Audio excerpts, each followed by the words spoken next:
Hey, boy. Wait, we got a beat. Hold on. You ready to be a single mother? Yeah. I said, you ready to be a single mother? Trap House Mob. Real trap shit. Oh, my God. You ready to be a single mom? Huh? Yeah. You ready? Yeah. You ready? Don't call me? Yeah. Don't text me? Don't text me. Don't tell me the kid's name. Anyway, boys, we are back with another episode of the Wine Boys podcast. We got a great show in store for you guys tonight. Probably the greatest. I would say we have probably one of the funniest people we've ever had on this podcast is on tonight. Besides us. I mean, we're on the show every week, though. Yeah, good point. So I guess you're right. Yeah. You know, I don't like to share the spotlight often, but when I do, I like to have funny people. Yes. So we have a great guest. We'll talk a little bit more about that after we introduce our social media, because we are on it. Today I got in a lovely argument with a conservative who called me a libtard, and it was fantastic. Wow. I'm so happy to finally be called something that I am I'm mildly proud of that. Maybe, yeah. Did your pee-pee tingle a little? I did a little bit, I gotta be honest. As soon as I saw the amount of what he wrote based on what I wrote 14 words total, and he wrote 400. I was like, yes! Conservatism is angry and overly wordy. Exactly. It really is. That's a good slogan for conservatism. Yep. Angry and overworded. Yeah. Boys, you can find us on social media at Wine Boys Pod. It's Wine Boys Pod. Wine suggestions, beat submissions, funny videos, anything you want to send us, really. DMs are open, and our Gmail is wineboyspod@gmail.com. It's the Google version of mail. It's Google Mail. Google Mail. No data mining in Google. We won't find it. I'm at the Zach Edward on Instagram and Twitter. Zach Edward. Yes. If you check out my last tweets, you'll see conservatives and being angry at me. I guess. Boys, I didn't say anything out of the ordinary. Boys, find me on Instagram and Twitter at the Lord Gerald. The Lord Gerald? You're just Lord Gerald. No, I'm just at Lord Gerald. Fuck. Anyway, I like how you put the in it, though. Hey, I should do that. The Ohio State. So, boys, some asshole already stole Zach Edwards, so I was like, I guess I got to be the Zach Edward. Just Lord Gerald on Instagram and Twitter. Otherwise, the OnlyFans site is coming soon. Erotic meat photography, the good meat, not the other kind of meat. You know what I'm saying? Process right, boys. All right. All right, boys. Episode starts on the other side of the theme. We love you.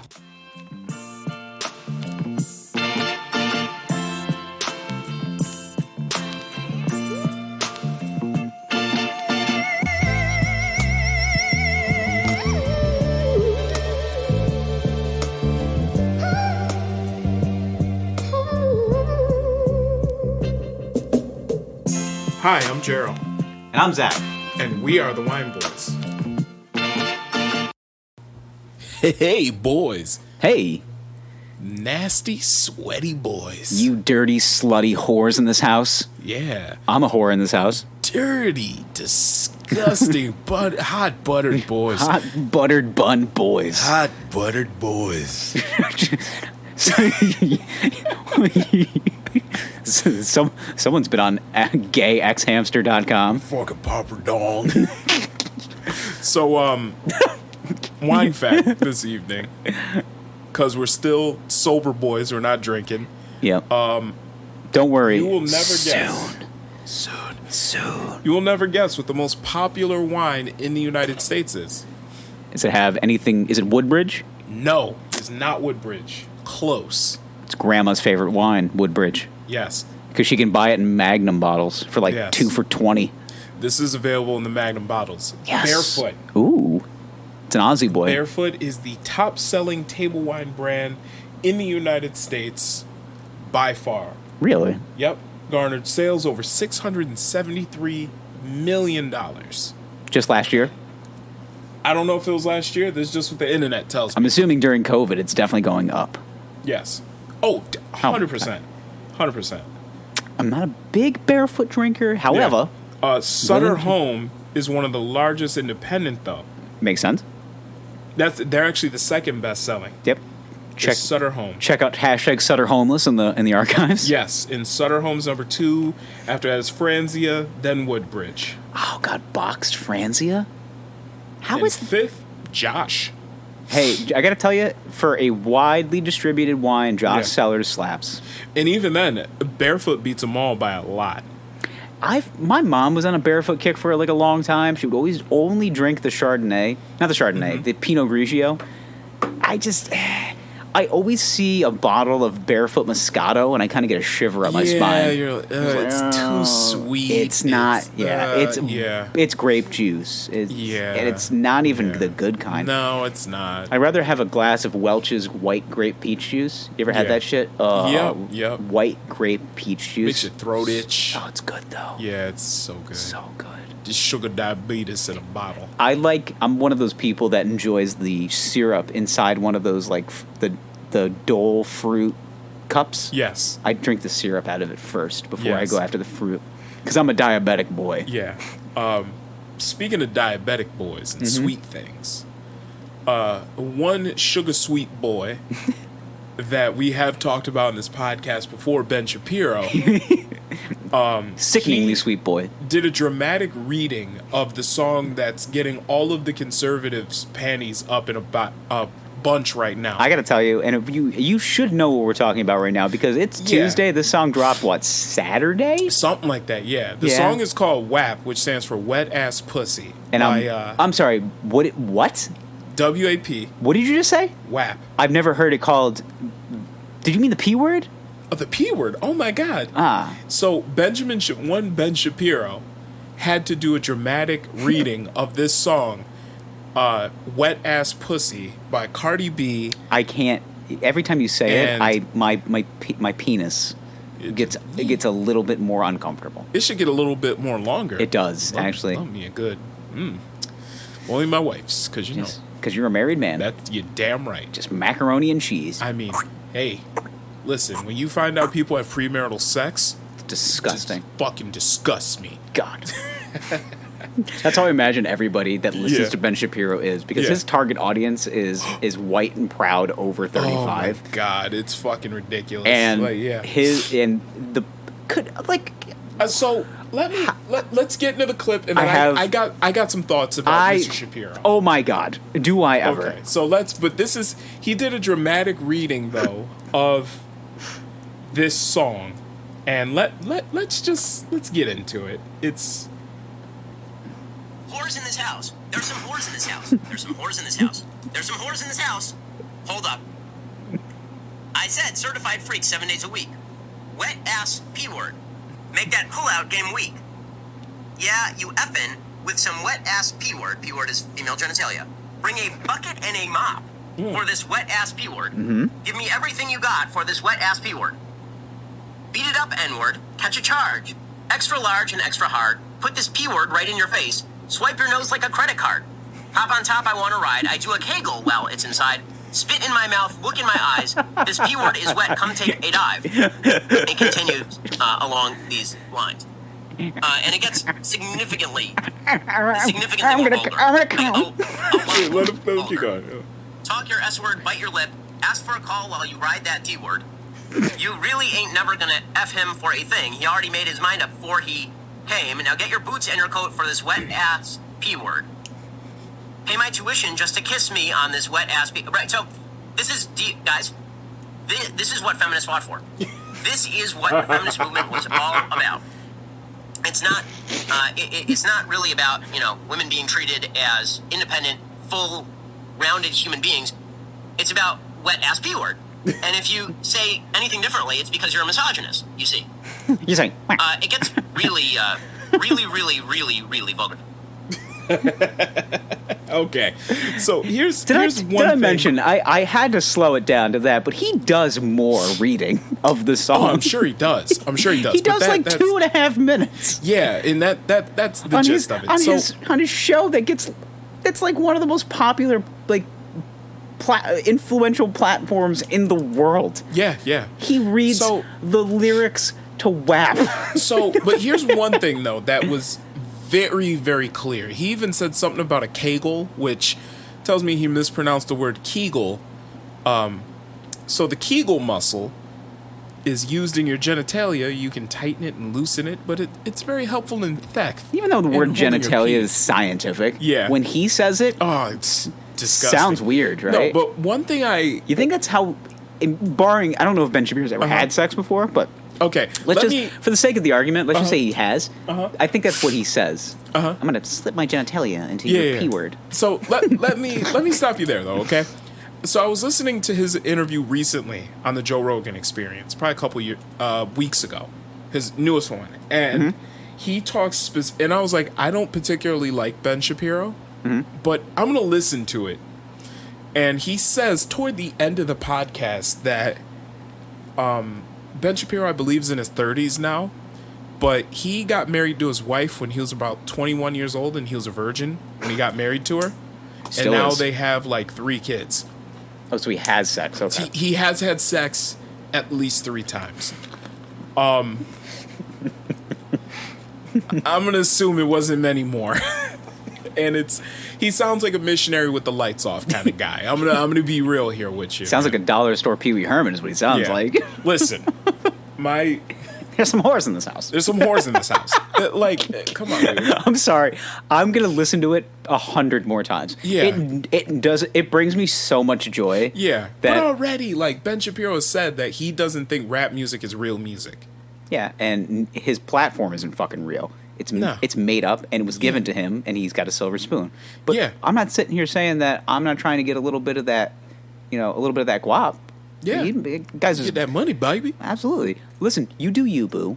All right, but it doesn't mean I'm going to sit here and pretend that this wet ass P word isn't something that's influential. Hey, certified freak, 7 days a week. Hey, listen, we're just certified boys. Yeah. 7 days a week. 7 days of noise. 7 days of noise with the boys. Yeah. So sounds like a pay-per-view we should be sponsoring. 7 days of noise with the boys. 7 days of hardcore boys. It's like now that's what I call music, but it's 7 days of noise with the boys in Sturgis, South Dakota. The venue was pretty inexpensive. The venue was pretty inexpensive, but coronavirus just riddled all of these. Okay, Sturgis happened this weekend, biggest biker rally in the world. Yes. Okay, I haven't looked at the COVID numbers yet, but is it that big of a deal if a few of them die? Those idiots? That's what I'm saying. Yeah, let's just thin out the herd there.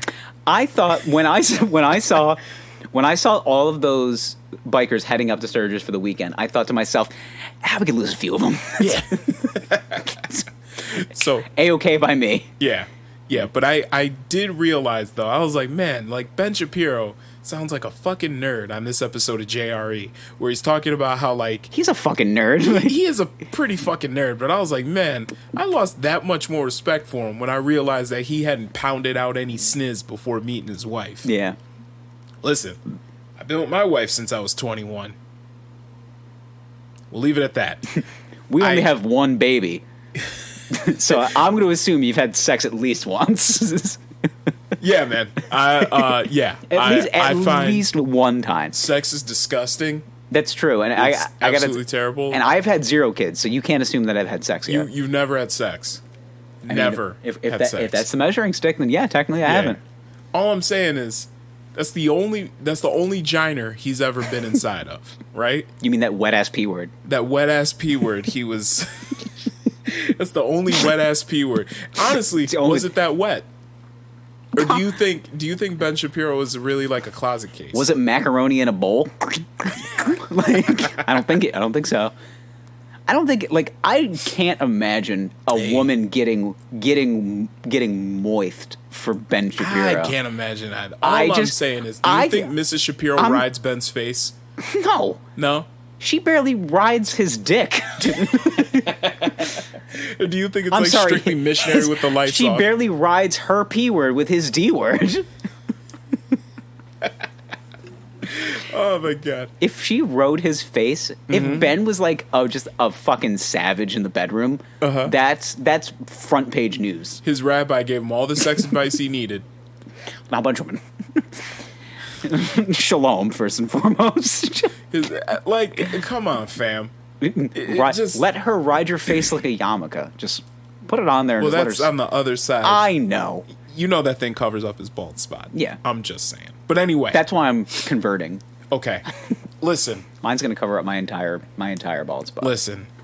Ben Shapiro is not my gauge for what outrages me.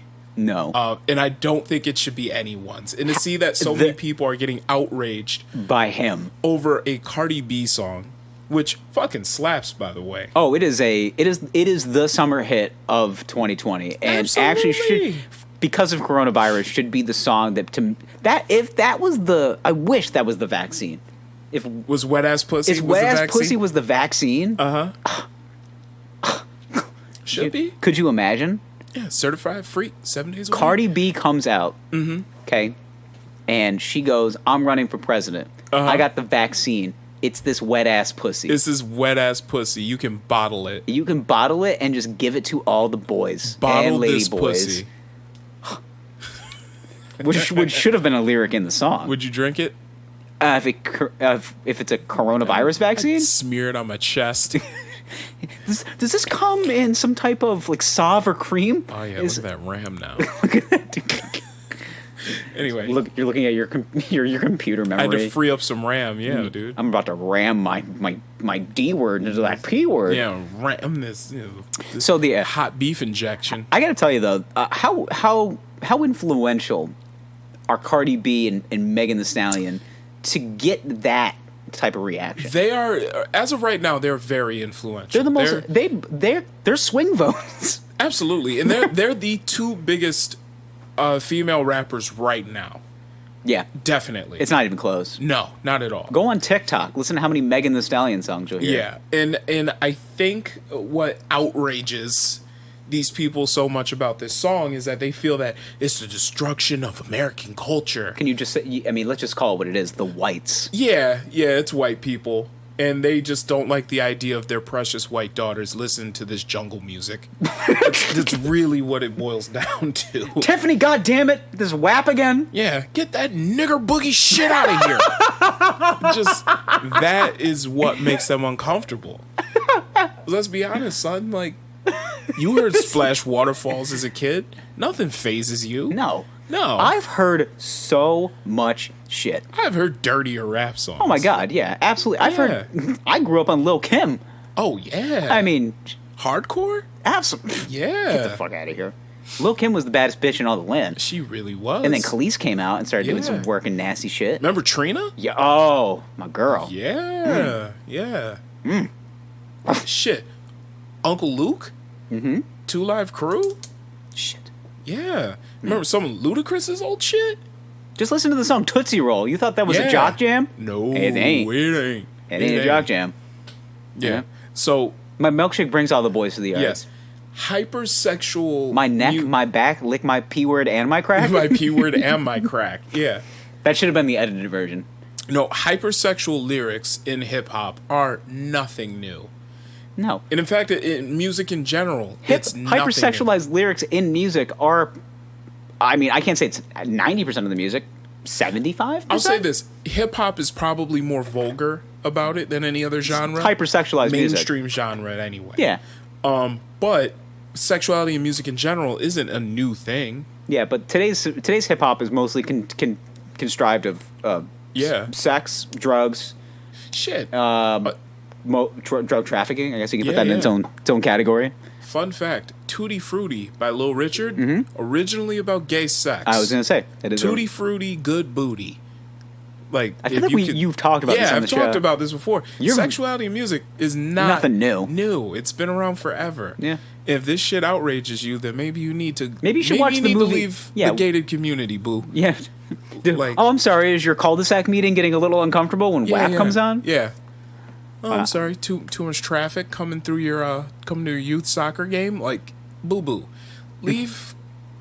First of all, tune away from the Christian rock station, and let's hear what these kids are actually listening to now. For real. If It ain't Creed. it ain't.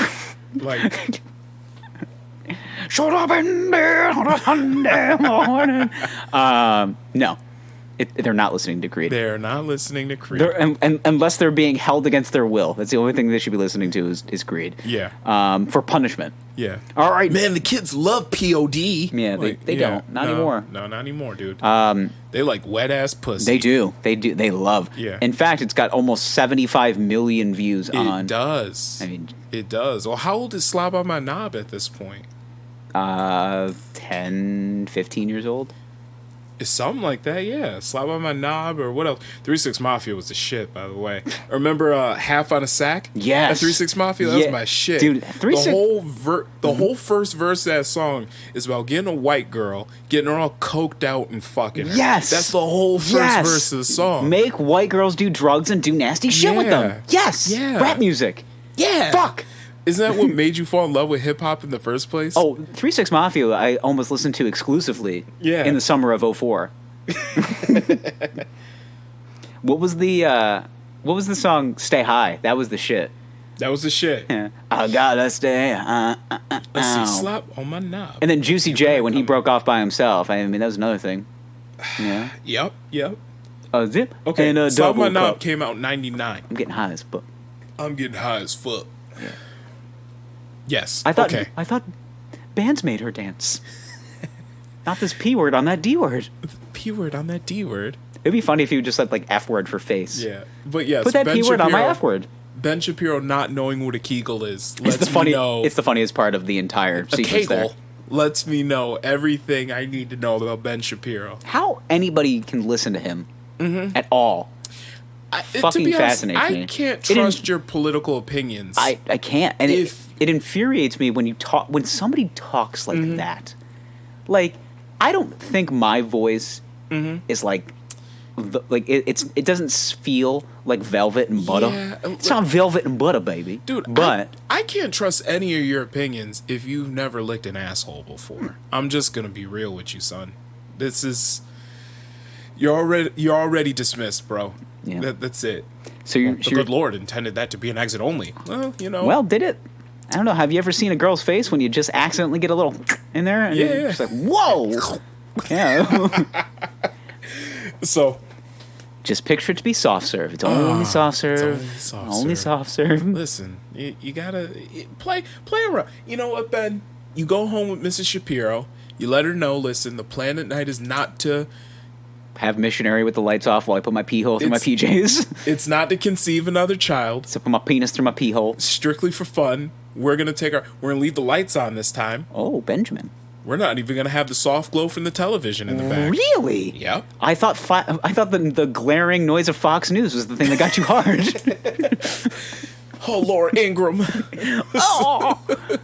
oh, Sean Hannity, I'm gonna come. Oh, that Sean Hannity is a strong, masculine American man. Tucker Carlson's hairpiece is gonna make my balls drain. Oh, he's just a good old American frat boy. He wears so many Oxford shirts. That's the thing that he puts his finger in his asshole too. Yeah, nah, he doesn't play there. Maybe he doesn't play there. He's probably afraid to play in that area because he's afraid he'll like it too much. He doesn't play in his A-word hole. He does not play in his A-hole. I like to imagine.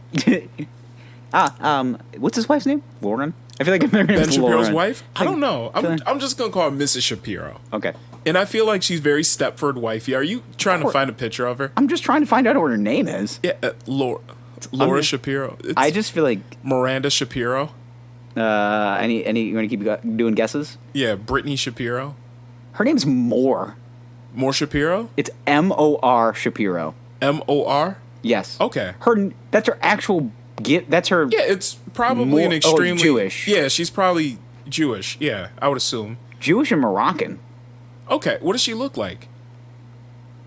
Like a basic white bitch. Really? Yeah. Yeah.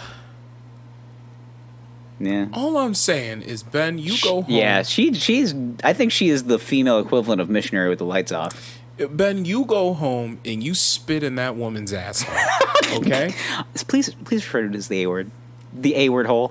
Please. I'm not going to give him the satisfaction. Ben, you go home You spit in that woman's asshole while you're fucking her from behind. You massage that shit in there with your thumb, and then you grab a fistful of that hair and just fucking yank it. All right, Ben? She will love you when you're done. I think, I was going to say, there's no way she still loves him. They got married in 2008.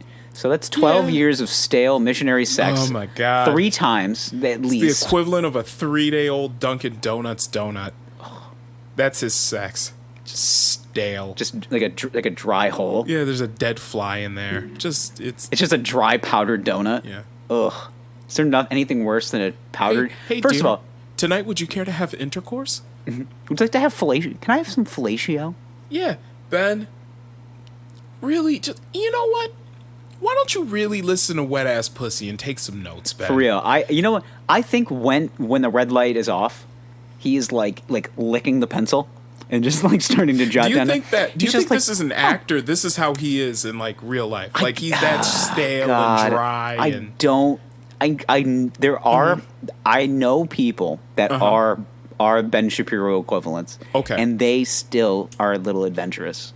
They'll take a hike from time to time. Okay. I mean, shit, they'll try things. They might not talk about it. But they do it. Yeah. I don't even think he does it. You don't think he does it? Like, you think it's strictly... I think it's, like, even the anniversary sex isn't spicy. Like, it's very, like, you know. Yeah, Ben turned me around for 10 seconds, put my hands behind my back, and spanked me once and said, "You're a bad girl. Yeah. You're so naughty." Like, it's just... Ben, I can't kiss my wife with the same lips I pray with. Not that part of her. Oh, God. Benjamin. Benjamin. Just have...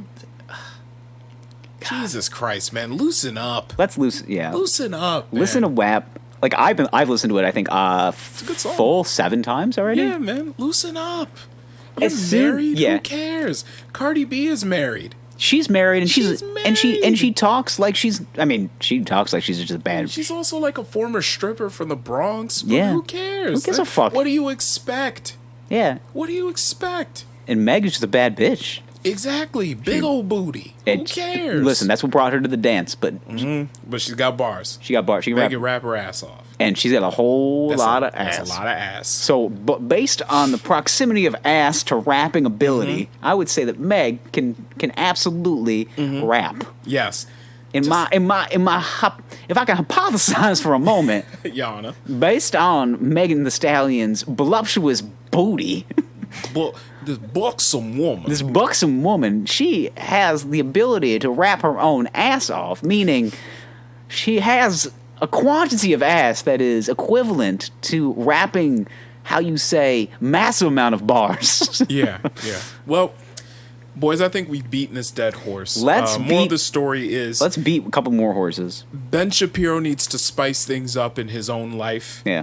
Leave Mrs. Shapiro with a real smile on her face, not a painted one on for the camera that we just saw. The other thing is that Cardi it must be the best ever. It has to be. If you talk about it the way that she talks about it, or even Hot Girl Meg talks about it too. I mean, it has to be good. You can't talk about it like that. I'm sure. Like, I know there's a lot of guys that are just like, "My dick is the fucker." Yeah. It's a goddamn Mack truck. Like I said, Ben, spit in your wife's ass and slip your thumb in there and just one time and see what she does. And just see. Let's just see, just for cultural purposes. For the culture. Pull out some maneuvers, Ben. Yeah. Okay. A couple of things happened. So we saw that college football is canceled. Not yet. Not all of it. A lot of teams have canceled their season. The Big Ten and Pac-12.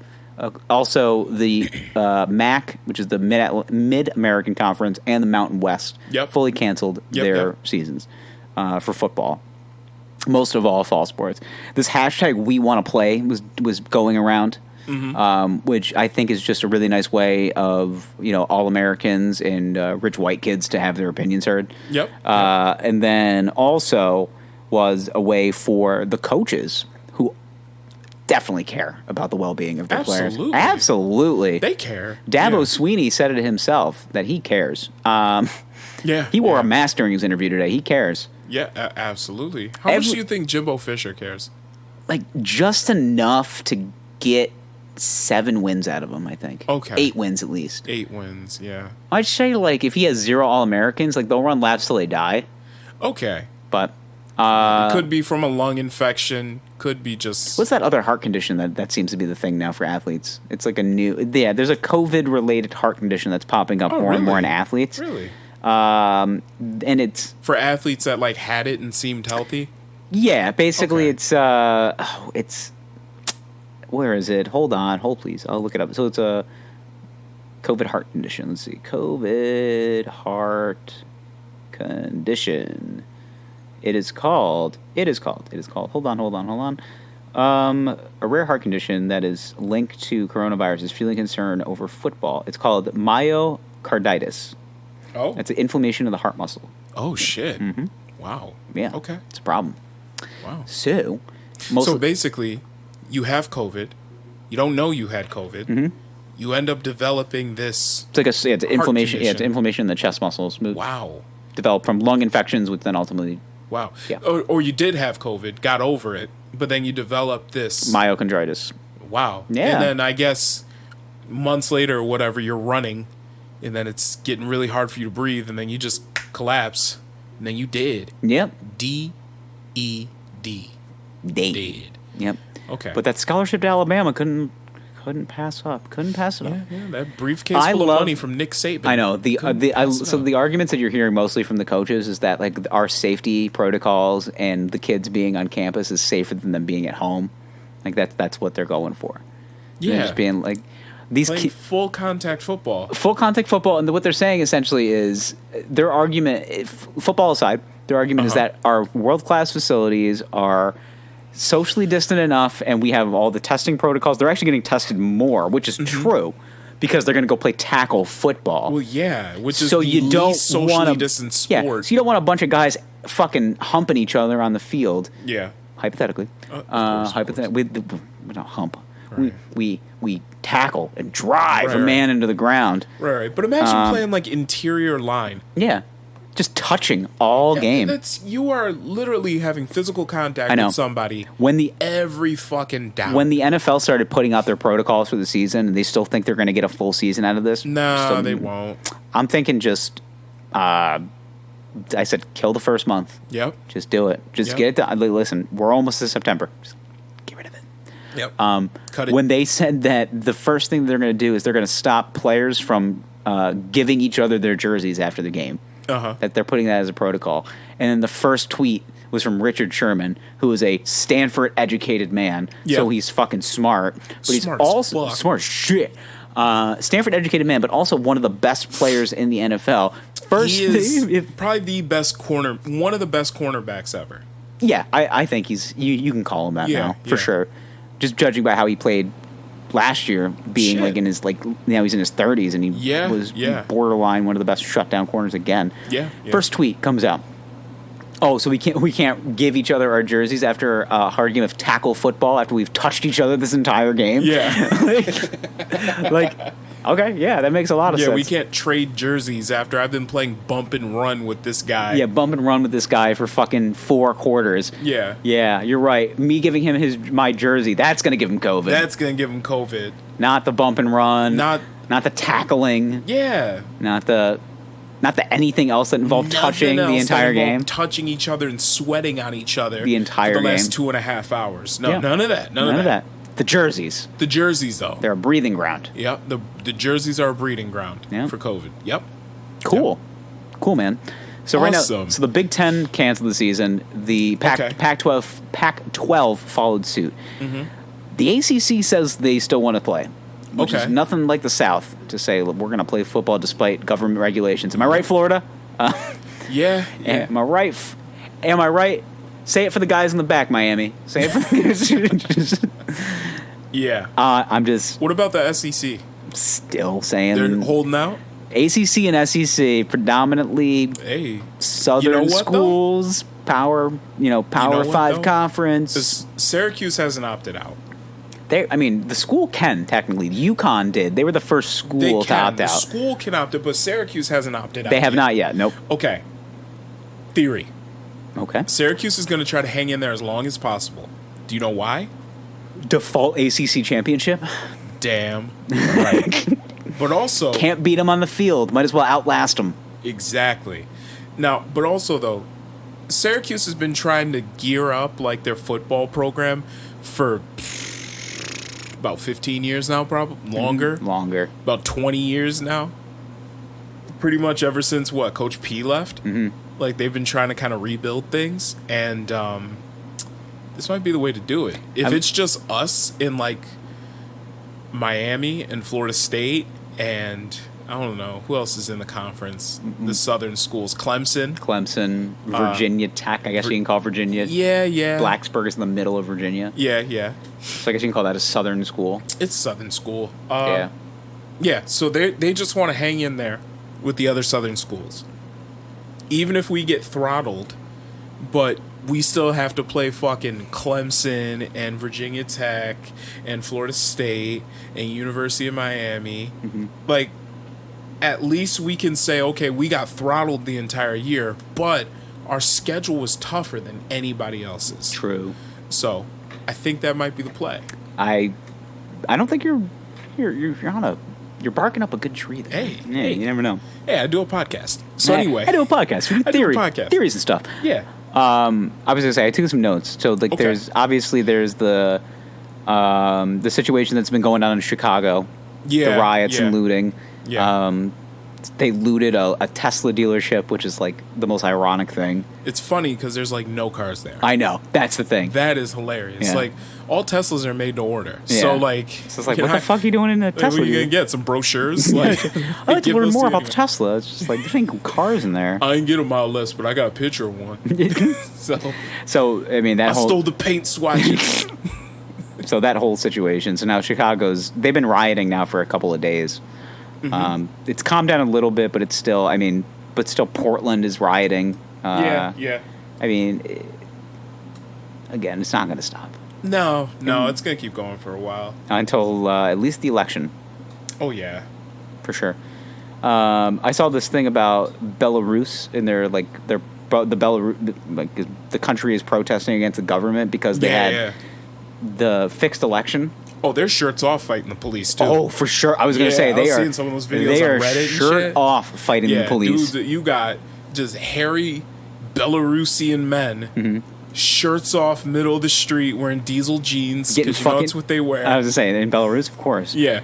Getting fucking tear gassed. Oh, my God. No shirt. Yeah, just jumping off a retaining wall, taking the shirt off. Come on! Come on! Oh, man. There's some good shit there. Those are kind of your big news stories. Yeah. I kind of want to save this for next week because I think it'll have a little bit more substance. Mm-hmm. So let's save it for next week. There's a couple of other things. One thing we won't leave for next week is how Mia Khalifa should get the Congressional Medal of Freedom for what she did. Oh, are you not familiar with what she did? What did she do? Mia Khalifa actually auctioned off a pair of her iconic glasses to the relief fund in Beirut.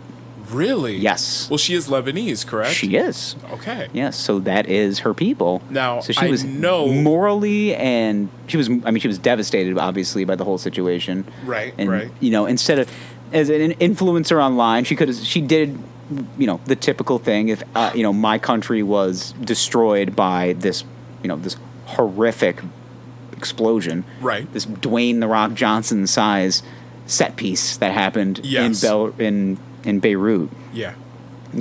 She did the same thing where you go on, you take a selfie video of you crying and being upset. Right. And then typically, if you're a celebrity, you just leave it at that. Exactly. Or you do a black and white video saying like, "You're heard. Yeah. Don't worry, I got you." How many men? Whoever won those glasses, right? Whoever won those in the auction. Jerking off to them right now. Who's going to masturbate on those Coming lenses? on them. Yeah. They're going to come She wasn't much for like a... she didn't wear the glasses a lot in her scenes. A couple of times. Every now and then, but she was no Ava Angelina. No, and as we know, Ava Angelina pioneered the glasses facial, which I wrote in a term paper in college. Yeah. Yeah, thank you for that. Yeah, no problem, man. Yeah, the research was phenomenal. I actually used that. I said that in a class. Yeah. And my teacher was like, wow. He goes, you really did your research. I go, I did a lot of research. Damn right. Yeah. Goddamn right. You're goddamn right. I actually did some research before I got in the classroom this afternoon. Dick's all ashy. But I did my research. Looks like sand dunes. Yeah. So she auctioned off the glasses and to the Beirut Relief Fund. Yeah. I mean, Jesus Christ. I mean, if you got that kind of platform, at least do the right thing. Yeah. But she should get the Congressional Medal of Freedom for that. She absolutely should, especially because Lebanon's government all just stepped down. I know. So, yeah, she absolutely should. All right, and boys. It's our plea. Yes, boys, we have got a guest on this week, so we'll bring him in. It is stand-up comedian Travis Blunt. Yeah. Very funny man. Funny guy. Funny Seen guy. him on Revolt TV's Funny AF. Yep. And he's got been seen on Comedy Central as well. So he's a very funny guy, and we will let you listen to the great and powerful Travis Blunt. All right. Hey, boys, we're back. Back and better than ever. And we have a special guest this evening. Yes. Ladies and gentlemen, the hilarious Travis Blunt is with us. You can see him on Revolt TV. It's on Funny AF, and he's got credits on Comedy Central as well. Travis Blunt, say hello to the boys. Hey, what's up, boys? How y'all doing, man? Nice to meet y'all and everything, man. They're not going to answer you, but they know. They feel you. Yeah, they know it's good. Yeah, the boys are good. The boys are good and hairless. We all know the boys are hairless. Hashtag Boys Nation coming out in droves. We're Boys Nation. Yeah, Boys Nation under a groove. That's all it is. So, Boys Nation under a groove. I just picture a Scooby-Doo minivan packed with motherfuckers. That's exactly it. That is shit. exactly it. Yep. This episode is also brought to you by Jupe Cologne as well. Jupe Cologne. I definitely was about to say I can imagine the van. Wait, hold on. No, not only that. This is a loose sponsorship, but we also keep the bottle on deck. Oh. Yeah. There you go. Yeah, sets the mood. We're trying to smell like an uncle at a barbecue. We spray before you start the car. Yeah. Right. Boys Nation under a groove. That shit's gonna be stuck in your head now. I can. Yeah. It is. Yes. Get loose. Yes. The appreciation, the glowing appreciation. That shit is Bear Mace masked as cologne. It really is.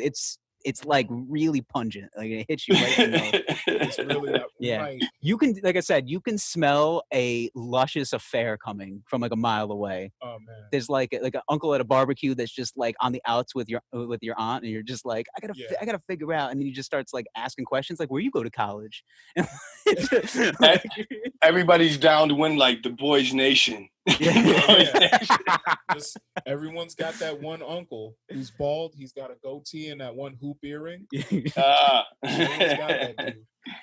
My uncle had my uncle wasn't bald, but he did have a hoop earring. But he was also like an '80s drummer in like a hair band. Yeah. He was in a Van Halen tribute band, as you can imagine that. So it doesn't get whiter than that. Like that is peachy white as you can get.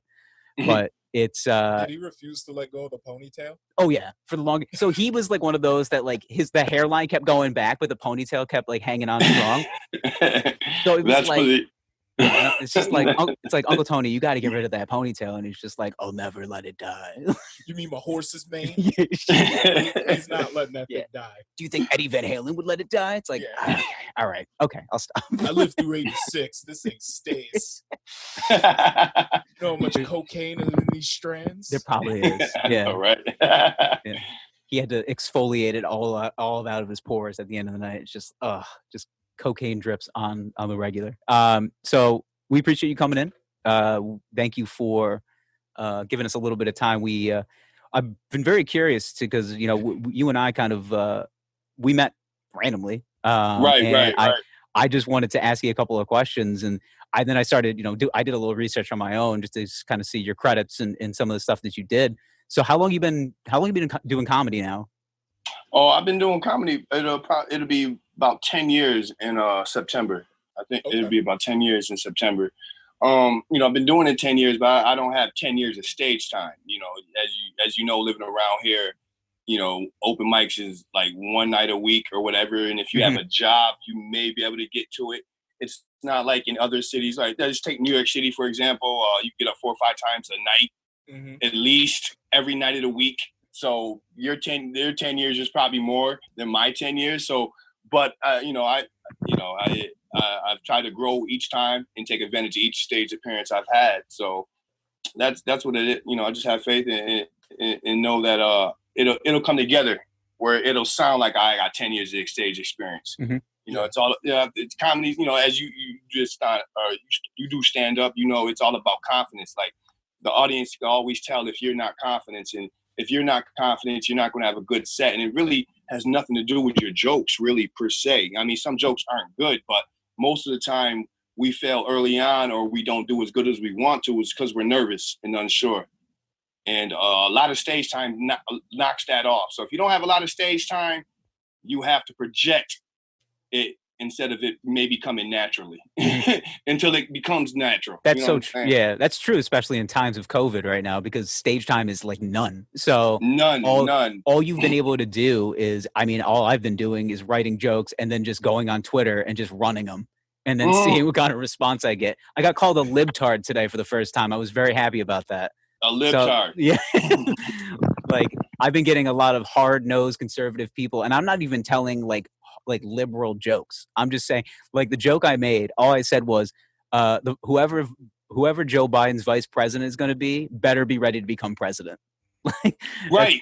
Because Joe Biden, he's on his last bowl of soup. That's great. That's funny. That's funny you say bowl of soup. We have an ongoing joke on this podcast that we think Joe Biden is going to die in a bowl of soup. Like he's just gonna go. He's gonna go face down in some shredded wheat.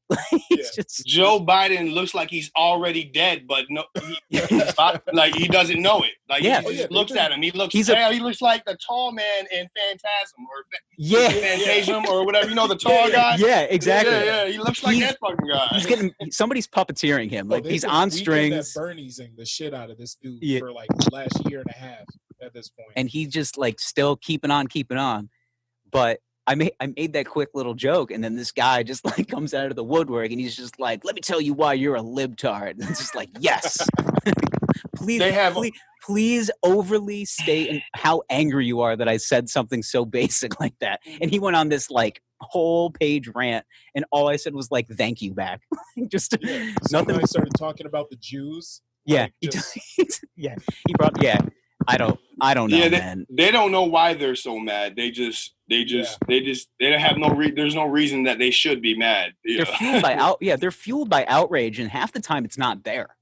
Like it's just outrage that they're just creating because they think it needs to stay interesting, and that's how they keep it interesting. I mean, I don't understand it. I've said this before. I think there's nothing that the white man in this country really had to protest for, like, except why are these Indians here? We gotta get these Indians out of here. That's about it. Like, so like every other group pretty much had something to fight for. Women, minorities. Yeah. Everybody had something to fight for. I mean, you can sit there and say the Irish and Italians, but everybody, once they got here and ingrained, like, an Italian could change his name, he's, whatever, his last name, and flip it up and become more American. The same thing with an Irishman. So, I mean, it's just, they had nothing. They watch women get their rights.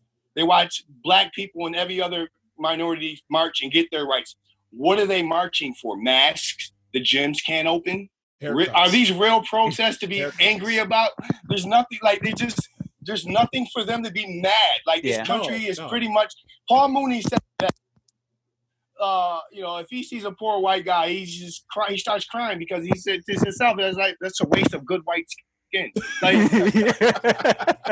and I'm not saying that to say like it's just easy, but if just whatever troubles a white man has to go through in Israel, nobody have it easy. We all go through difficulties, but it's 10 times for black people. You're not going through. Somebody else said this. I can't remember who it was, but it was a good point. Somebody.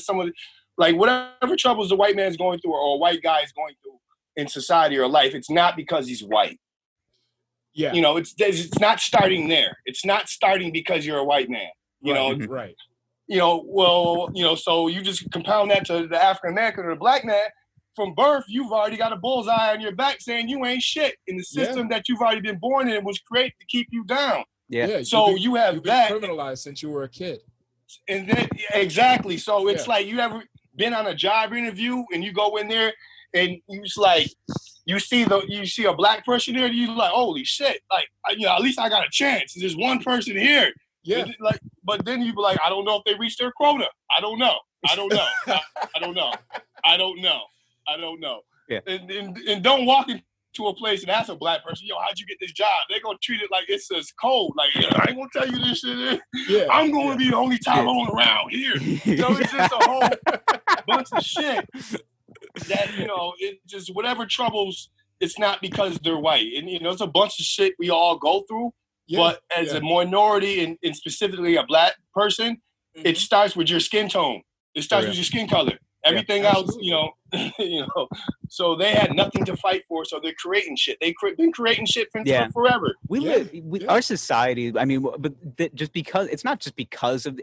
I always kind of harken back to it's because of the internet. It really isn't just because of the internet. Nah. The internet only gives it a megaphone, I should say. A megaphone. And it's a megaphone with somebody that just hasn't had the chance to actually get their point across. So they don't feel heard. So they take that opportunity to finally get heard. But most of the time, it's never a thought that they've actually gone through and thought about. Because they just think, all right, this is the first thing it's on my mind. I'm just going to toss it out there. I mean, and that's what we all do. But to blame the internet is hilarious because it's not like, 20 years ago, motherfuckers were sitting in the chat group like, how we going to hang these niggas today? Like, what we going to do? Like, how we going to get these niggas today? And everybody's tweeting and texting each other like, I'm around back. I'm curious. side. Yeah, I'm just like, imagine that shit on Twitter. Like, they'd be like, what the fuck is this group all about? I mean, if I stumble upon a Reddit forum that looks a little weird, I'll be like, I don't know if I should click on this. I'm going to click on it just for the sake of a conversation. That's it. Like, no, to your point, like violence has always been here and in today's society, what we have, we just bring in, everybody sees it. Like you see the bullshit that happens in this city, in this town.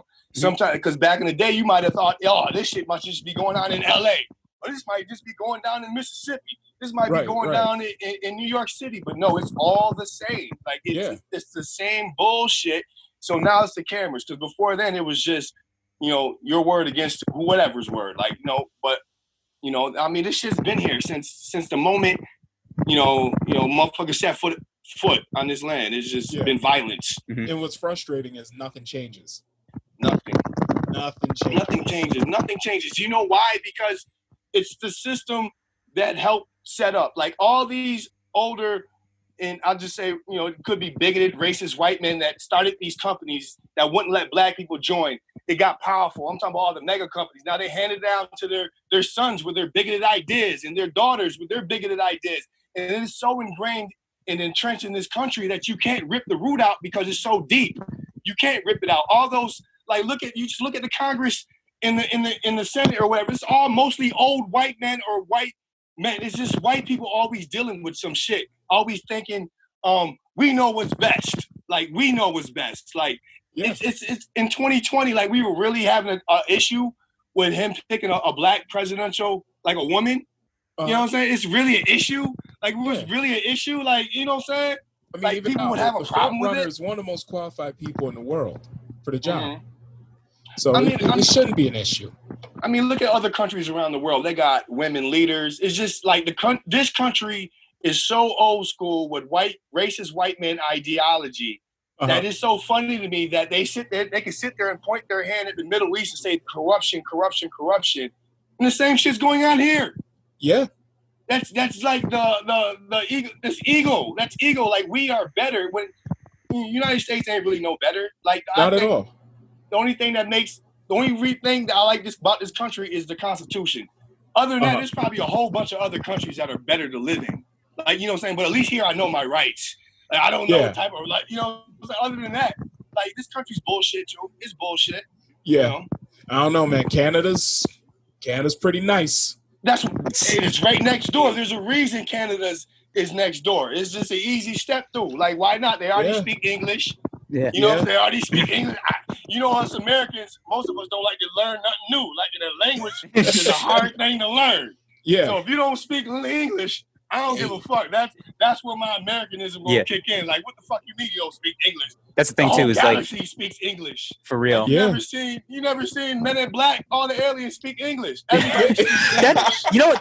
That's funny you say that, because that's a question I have all the time. Is how do these aliens just pick it up that easy? Yeah. Because everybody says when they come to America, like English is like the hardest language to learn.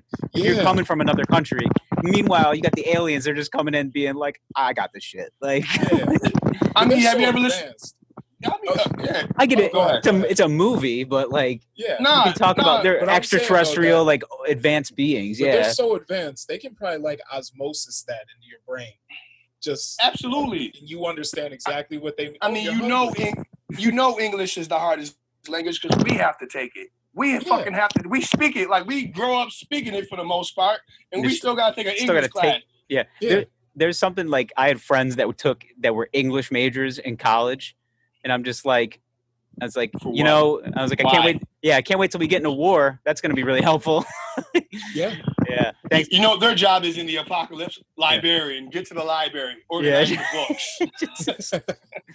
Just like, why don't you go to the literature? Yeah, the old world English section and sort A to Z. And you know what? While you're there, when the zombie apocalypse happens, just let them eat your ass. I mean, just because this is that idiotic American thing, but English to me is like easy to read. Like I can't look at Chinese and know what the fuck that is. Like if I take a line away, does that change the word? Yeah. Like if I take, does it really? It changes like Arabic, an entire sentence. Yeah. Like you gotta learn how to build a house and write a sentence all in the same motherfucking shit. Like that is a bunch of. It looks hard to me. To me, car spells itself. Car. Why the fuck can't you say car? But like, you take a line away, and suddenly it means I suck dicks for $4. Wow. Yep. I did not know that. Quick. The whole time I was just asking her out on a date. And it turns out that you've been trying to solicit her for no. You've been trying to suck her dick for $4. It's a house of cards. It's gonna fall. Oh, you're in Thailand. That makes sense. Yeah. Lady okay. All right, there you go. A lot of lady Bangkok dangerous. Dangerous. Yeah, Bangkok is totally different. Bangkok is very dangerous. So you've been in the game for 10 years. Little longer than I have. I've been on and off. I would say continuously. I've been doing it for 3 years, and then off and on probably for 5. But mostly the last 2 years, I've been consistently doing it to the point now where as soon as Corona came in. And I was starting to book shows. Like I was actually like going. I wouldn't say I'm not going out on tour, but I was like I'm booking shows. I'm traveling. I'm traveling to do shows, and I'm like, this is great. Finally getting opportunities, and then boom, here comes Corona coming in with this long dick of the law, just really fucking up my life. A lot of shit. Yeah. Basically ruining everybody's time. So what is your thing with it? So obviously you can't do a lot of comedy work. So are you still trying to write and just like running jokes by people and just be like, is this funny and kind of stuff like that? Oh, absolutely. This has been a blessing and a curse. Like obviously it's a curse. People are dying because of this, and obviously we talked about the loss of work, which can't compare to people that have passed with this. But the blessing to me has been that it just allowed me to work on my sets and my jokes and come up with new material. Had a lot of good shows that were canceled. The DC Comedy Festival was canceled. Mm-hmm. I was telling you guys about the ABFF joint. But it allowed me to work on my set and become, just write more. Obviously, you gotta keep writing, and I run them by. I got a group of select people that I'll jot my jokes to because, as a comic, you got to hold your jokes close to your vest until you get there because, people out there will take your joke and be like, oh, I didn't do it. Like, there's been many a times where I stopped myself from posting on Facebook because I'm like, you know what, I'm gonna save this one. And I just tuck it away because if you post it on social media, you throwing it up for chance. Somebody else might, switch your take. Yeah, it essentially comes up. It becomes up for grabs. But the other thing too with social media is that you do kind of have that timestamp and the cookie crumbs, so you can just basically be like, no, I said that shit like last year. Right. And here's my evidence. So you have that as like your back pocket. So if somebody does want to do some shady shit, you can be like, listen, like I said this, and you might have said it on stage, but believe me, I'm going to say that too, and people are going to know where it came from. Yeah, and also, a comedian or somebody that's been in or around the game for a long time told me, like, if someone steals your joke, write another. If you can't write another joke, then you shouldn't be in the game. You shouldn't be doing comedy. That doesn't justify someone taking your joke, but it just lets you know that just constantly keep creating it. Also, instead of writing jokes per se, just talk about your life, because can't nobody steal your life. Like the experiences you have in life and just how your viewpoint on life, instead of so much like jokes. Because someone can take a joke, but can't nobody take your life. And that's what I'm trying to do. I'm trying to just write more that way. You know what I'm saying? So yeah, try to do more anecdote stuff. Just like I'm trying to get better at kind of threading the two, while like making a joke about a horrible situation. Because I mean I've seen a lot of shit, so I feel like you take all that and you just kind of turn it all in. Yeah. Find the joke at the end of the day. Oh yeah, definitely, man. I've learned that if it can't be funny, don't say it. Like we sometimes us as amateurs, and even though I've been doing it 10 years and a few TV credits, I don't consider myself a pro yet. I'm not doing this as a living.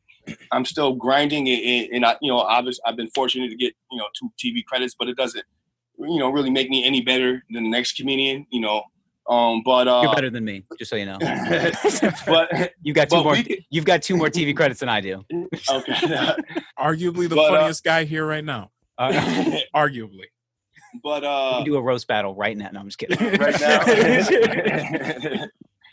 But when we look at professionals, the pros that's been doing it a long time, they'll do pop culture or newsworthy or tragic stuff and make it funny and make it seem easy, but they've been doing it for 20 plus years. And for somebody like us, it's like, I don't know if I can make this funny, but they make it sound funny.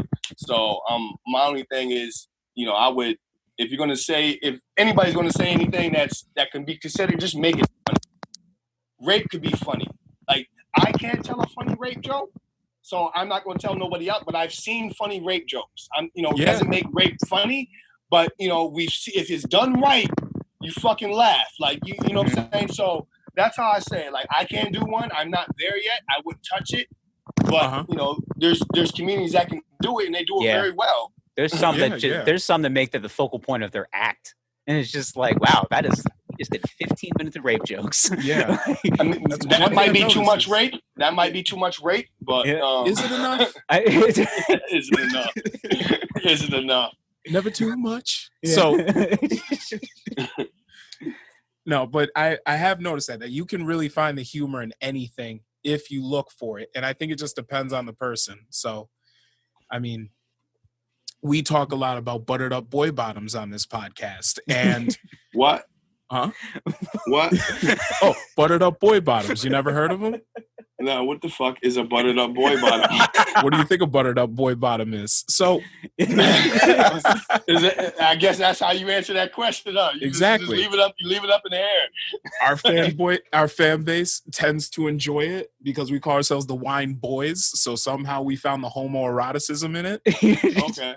They think it's funny. And we just run with it. I thought it was a funny name for biscuits. You can call it a biscuit if you want. If you actually refer to that, like, hey, if you want to butter a biscuit, you go ahead. Thanksgiving this year, if there's an oven full of biscuits, just go up there and just turn on the light in the oven and just be like, some good looking buttered up boy biscuits in there. Yeah. and just see the reaction. You gauge the room. Because you actually, there you go. I mean, you gauge the room as comedians too. I mean, you kind of got to get a feel for your your audience. Know your audience. So if like, mom gives you a weird look, maybe not tell it in front of her. Maybe. But like, but then you go up to your cousin who just turned 18 and you say the same thing and he'll go, that's some funny shit right there. Like, it's just, it's the audience. Or if you're me, it's totally inappropriate. You just double down. Sometimes you just got to die on the hill that you run up sometimes. And you just, you're going up that tree. You figure out how to get down. Yeah. Get your grandma going about like gay people. Just something to, your grandma will say something just outlandish. Like, there's something wrong with the brains. Like, something wrong with the brains. Tonight, or like, and the next time you speak to your mom or anybody like that, just bring up the song WAP or WAP and see what she says. Yeah, and WAP. Then just have the conversation about that and see where it goes. Let's see how she feels about it. Because I'll ask my mom. My mom's just hilarious. Mom, do you know what this means? And if she flat out just like says, "Oh yeah, wet ass pussy," and you're just like, "Shh, okay, that's my shit." Would your mom say that? What did my mom say to that? What would your mom? Would your mom say wet ass pussy? No, I don't think she would. I would start it with like, I would preface it by saying it's a rap song. So like, Mom, rap song. Yeah, I'd be like, Mom, been listening to this song. It's called, it's just called WAP. And she's like, oh, okay. Like, and then she'd probably be like, okay. And then she knows that I'm probably telling her a joke. So she'd be like, well, what does that mean? I'd be like, well, what do you think it means? And she'll probably come up with something like, I don't know, like white ass poverty or something like that. Or like you might just say WAP. You might just call it WAP. There's a song called WAP. And then like, Mom, it's called WAP. There's some hoes in this house. There's some hoes in this house. What if she started twerking? Would that throw you off? Yeah, I would never visit her ever again. If your mom started twerking? Yeah, because my mom, I harken back to the old... then your father ran down and said, yo, I remember this joint. And they would totally throw you off. Yeah, thank you for assuming that my dad's around, so I appreciate that. I apologize. I just thought you were white. I just thought... you know what? And that's it's funny. See? I'm just saying, I check my privilege, and I'm fine with it. Yeah, I check my privilege at the door, and it's just like, listen. All I'm saying is, there's two of us here. One of us had their father in their life. That's all I'm saying. You'll never guess it. Never guess. No. Well, I could assume now. We're going against all social norms. Now you know. We go against all social norms on this podcast. Oh, man. We throw a wrench in everything. My dad was black. Crazy, right? Yeah. Hilarious. No, I'm kidding. No, I'm kidding. That's right. You wear it well. Thank you. Well. Yeah, Thank you. Yeah. No, I have nothing. The only thing black that I've ever had in my life are jeans and shoes. So, and that shirt, shirt. This is blue, I think. Yeah, it's blue. Yeah. it looks black on my end. Camera. Bad camera. all blues look black. I see all the blue in that damn blanket, though. Yes, you do, because Grandma make that. My grandma. Grandma, exactly. Grandma. The same grandma that told me there was something wrong with their brains. Yes. Oh, for That's real? a true story. Her textile game's on point. Like, but the good thing is, something might be wrong with her brains in the next 5 to 10 years. She might get Alzheimer's. I'm just messing with you, man. I'm just messing. Listen. It's like, whose brains are scrambled now, Grandma? For real though, like she's in her 80s. Statistics would show, and I'm just let's put it where the goats can get it. Let's. Whose brains are scrambled now, Grandma? That would be just imagine. Yeah. Once the I'm just messing with you, bro. Once the cheese starts sliding off her cracker, like you can start asking her a lot of questions. Like ask her about things that she wouldn't normally talk about, and just be like, Grandma, what was just the war reprogram like? her. Just reprogram her. Just reprogram her. She's pro gay. She's pro all that. Just reprogram her. Yeah. She has a clean slate in her brain, bro. You can fill it whatever you want. Wow, I never thought of it that way. You work with people with Alzheimer's, so like this shit. She'll come out she'll come out the room like, I'm coming out. So how many old people have you had singing Montel Jordan songs? None of them. but they love Frank Sinatra. They love Frank Sinatra. Well, yeah. Every old person loves Frank Sinatra. Yeah. You play some Frank, Frank Sinatra. They're back in their you know what I'm saying, their mind, man. They're back there. Damn, they singing Frank Sinatra songs with like tears in their eyes. No, they're just you know what I'm saying. They don't know. I mean, they don't know. They found comfort. Yeah, that's their comfort. It's a voice that they know. Yeah, it's a voice that they know. You understand what I'm saying? It's a voice that they know. Sometimes it can be difficult because sometimes like they may be I found this one resident just walking through the hallways crying or worrying because she left her kids at home. That's all it's a storm outside. She left her kids at home. There's nobody there to watch them. Like, you know what I'm saying? So you gotta, and this will happen 2 or 3 times a week. So you just have to say, no, they're fine. They're home. You talk to your husband, everybody's there. And then, she's like, okay. And then there's been times where, like their family members will come in and they're all having a good time. And then the family members will leave. And then 5 minutes later, they're like, yeah, I'm wait.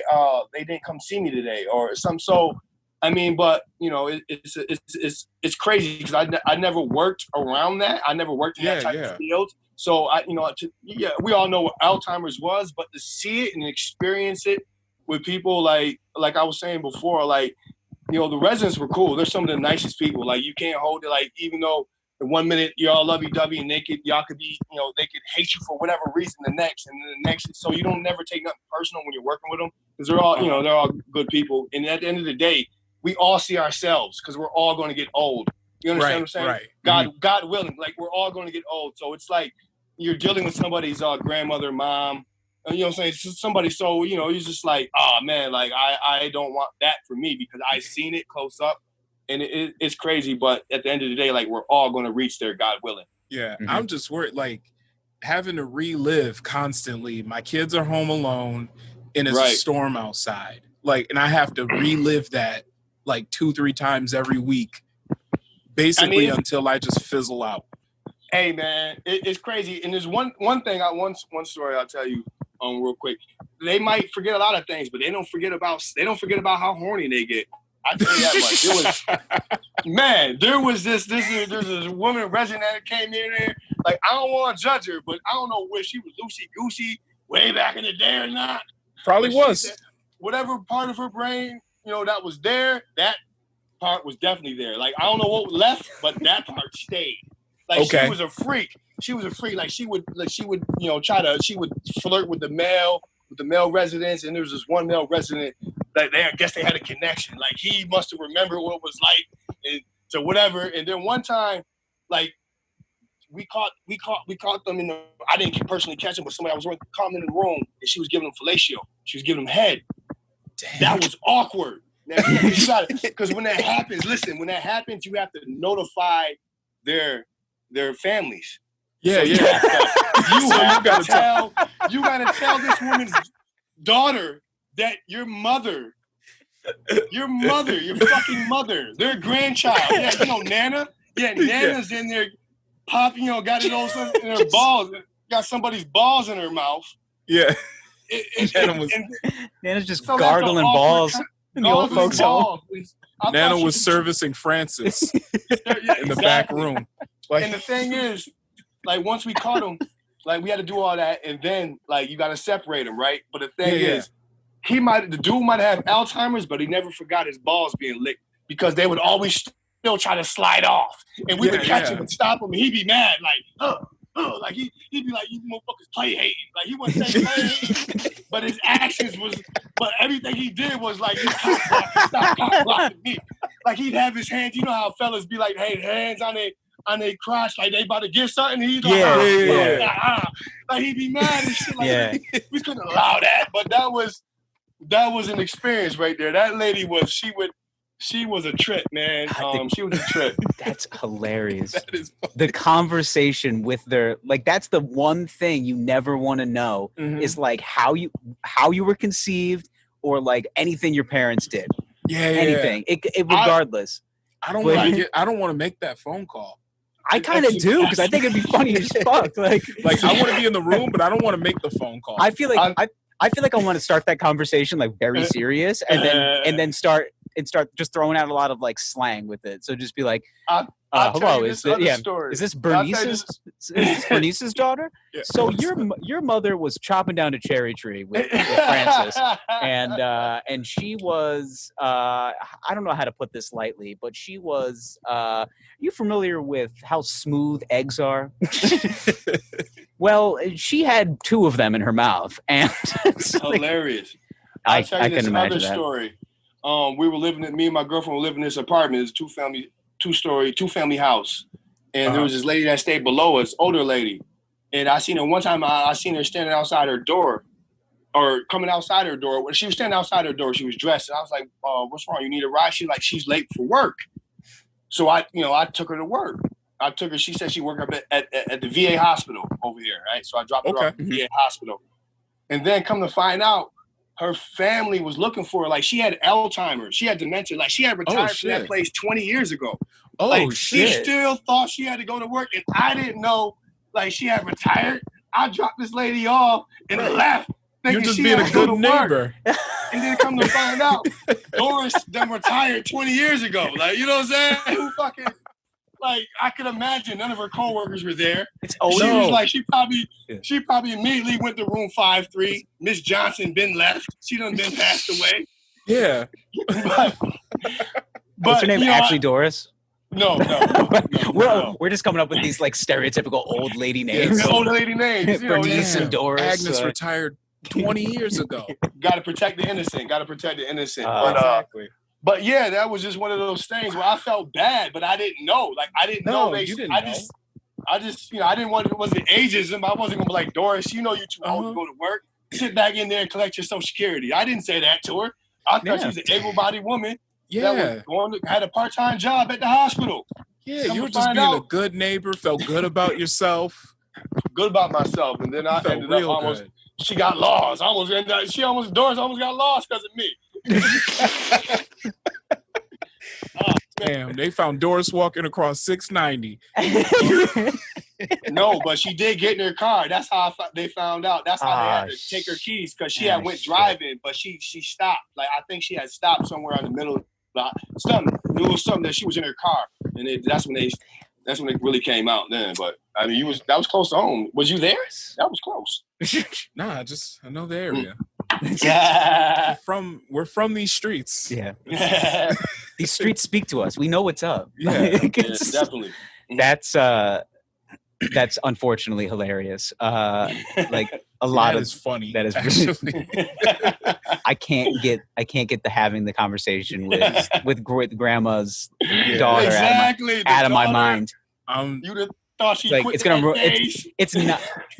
I'm just thinking about how the day inevitably when I have to put my mom in a home, and if I ever have to have that conversation, I'm gonna lose it.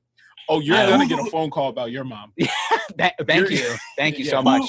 Who would think you would have to have a conversation with your mom? Like, it would be you at summer camp. Like, all right, now, Doris, no fondling balls. You're past that stage of your life now. Yeah. Just watch the Home Garden Network. And just Are you relax. ever past it though? I don't know. We gotta wait. I'm saying Paper's popular. That's all I'm saying. We gotta wait. We all gotta get there and find out. Yeah. I'm closer than y'all, but shit, I'll let y'all know. I would actually like to know that story. We'll still be doing the podcast, hopefully still when you're in the home, and we can have those conversations and be like, Travis, how's it actually going? And then, as long as you still got a wit about you, you just be like, I gotta tell you though, bitches in here, Martha down in 404. I mean, she's looking luxurious. Yeah. I hope I go blind by that point. Trust me, I don't see anything worthwhile at that age. I'm sorry, I don't. Listen, it's really Netflix and chill at that point. I'm just thinking, okay, you were saying that the older people, like, you put on Frank Sinatra or whatever, and it just takes them back to that point in life, right? They'll start singing along with it. Yeah. Okay. So, there was this one article I read a while back, and I actually did talk about it on a podcast, that the most influential music in your life is the music that you your favorite music from when you were about 13, 14 years old. That's when you first start puberty. That's when you're basically starting to develop your own sensibilities about you. This is when you're coming of age. You're starting to kind of understand who you are, mixed with understanding what they're actually talking about in music. So I'm just imagining what music would take me back to that place in life. Like when I'm, like let's say I'm 80 years old and I have Alzheimer's. Oh, you already know. It's going to be whatever the fuck the shit they playing now. Like, how old are you? First, we got to go back like 30. 90s hip hop is my shit. Like 90s hip hop there, that's my era. I mean, early 2000s, and, but really that goes to your point right there. Anything as a kid, like for me, the 80s movies, there's nothing better than the 80s movies. Like, you know what I'm saying? Nothing better than me than watching a good 80s movie. 90s, you know what I'm saying? That time period to me, like, so to your point, anything that you, like, I have a thing where it's hard for me to, any comedian that I watched, because I grew up a fan as comedians. So, like, my favorite comedians are like, George Carlin. Yeah. You know what I'm saying? He's like a Eddie Murphy, stuff like that. It's hard for me to put anybody past them. Even a Cat Williams, who I started watching him in my 20s. But as you were saying, it's too late at that point. Like, it's nothing ever going to take away from your childhood or for anything from your youth. Like, no matter how good it is, it's not. Dave Chappelle doing Rick James is like the peak of comedy for me. We were what, 13, 14 that came out? We were probably 13, 14 years old. Yep. So when that first came out, like, that's how I knew Dave Chappelle. That's how you introduced to Dave Chappelle. Like, I'm Rick James, bitch. Yeah. Like, the Nutty Professor, but I was a little younger for that. But Dave Chappelle doing I'm Rick James, bitch is like the funniest thing in the world to me. That and like the Prince sketch. Yeah. I mean, shit, I seen Dave Chappelle on before that, like Def Comedy Jam. Yeah. And then his HBO. I mean, I'm a little older than y'all, so to your point, like Dave Chappelle it's like when you first see him, like Eddie Murphy. I obviously didn't grow up like. He's the first comedian I saw. Like I remember from the 80s. Like to your point, like I just grew up hearing about him in the 80s. I've got an older brother, the Raw. Then obviously she Coming to America, 48 Hours. Like you see all this. So to me, Eddie Murphy's the greatest. Now other people have a different opinion, but to y'all, to like you said, that was my introduction. Then everything else flows from there. Okay, because I would say for me, like the first real introduction to stand-up comedy was probably like Comic View. But I don't know if I was every single day. I say Comic View was the shit. I love Comic View. But when I was old enough to really get it was probably like the original Kings of Comedy. Like that's when I was really like old enough to get it. And I was probably like 11, 12 at the time when that came out. Wow. Yeah. Wow. Yeah, I'm just dated myself because I was like 20-something years old. But no, that's cool.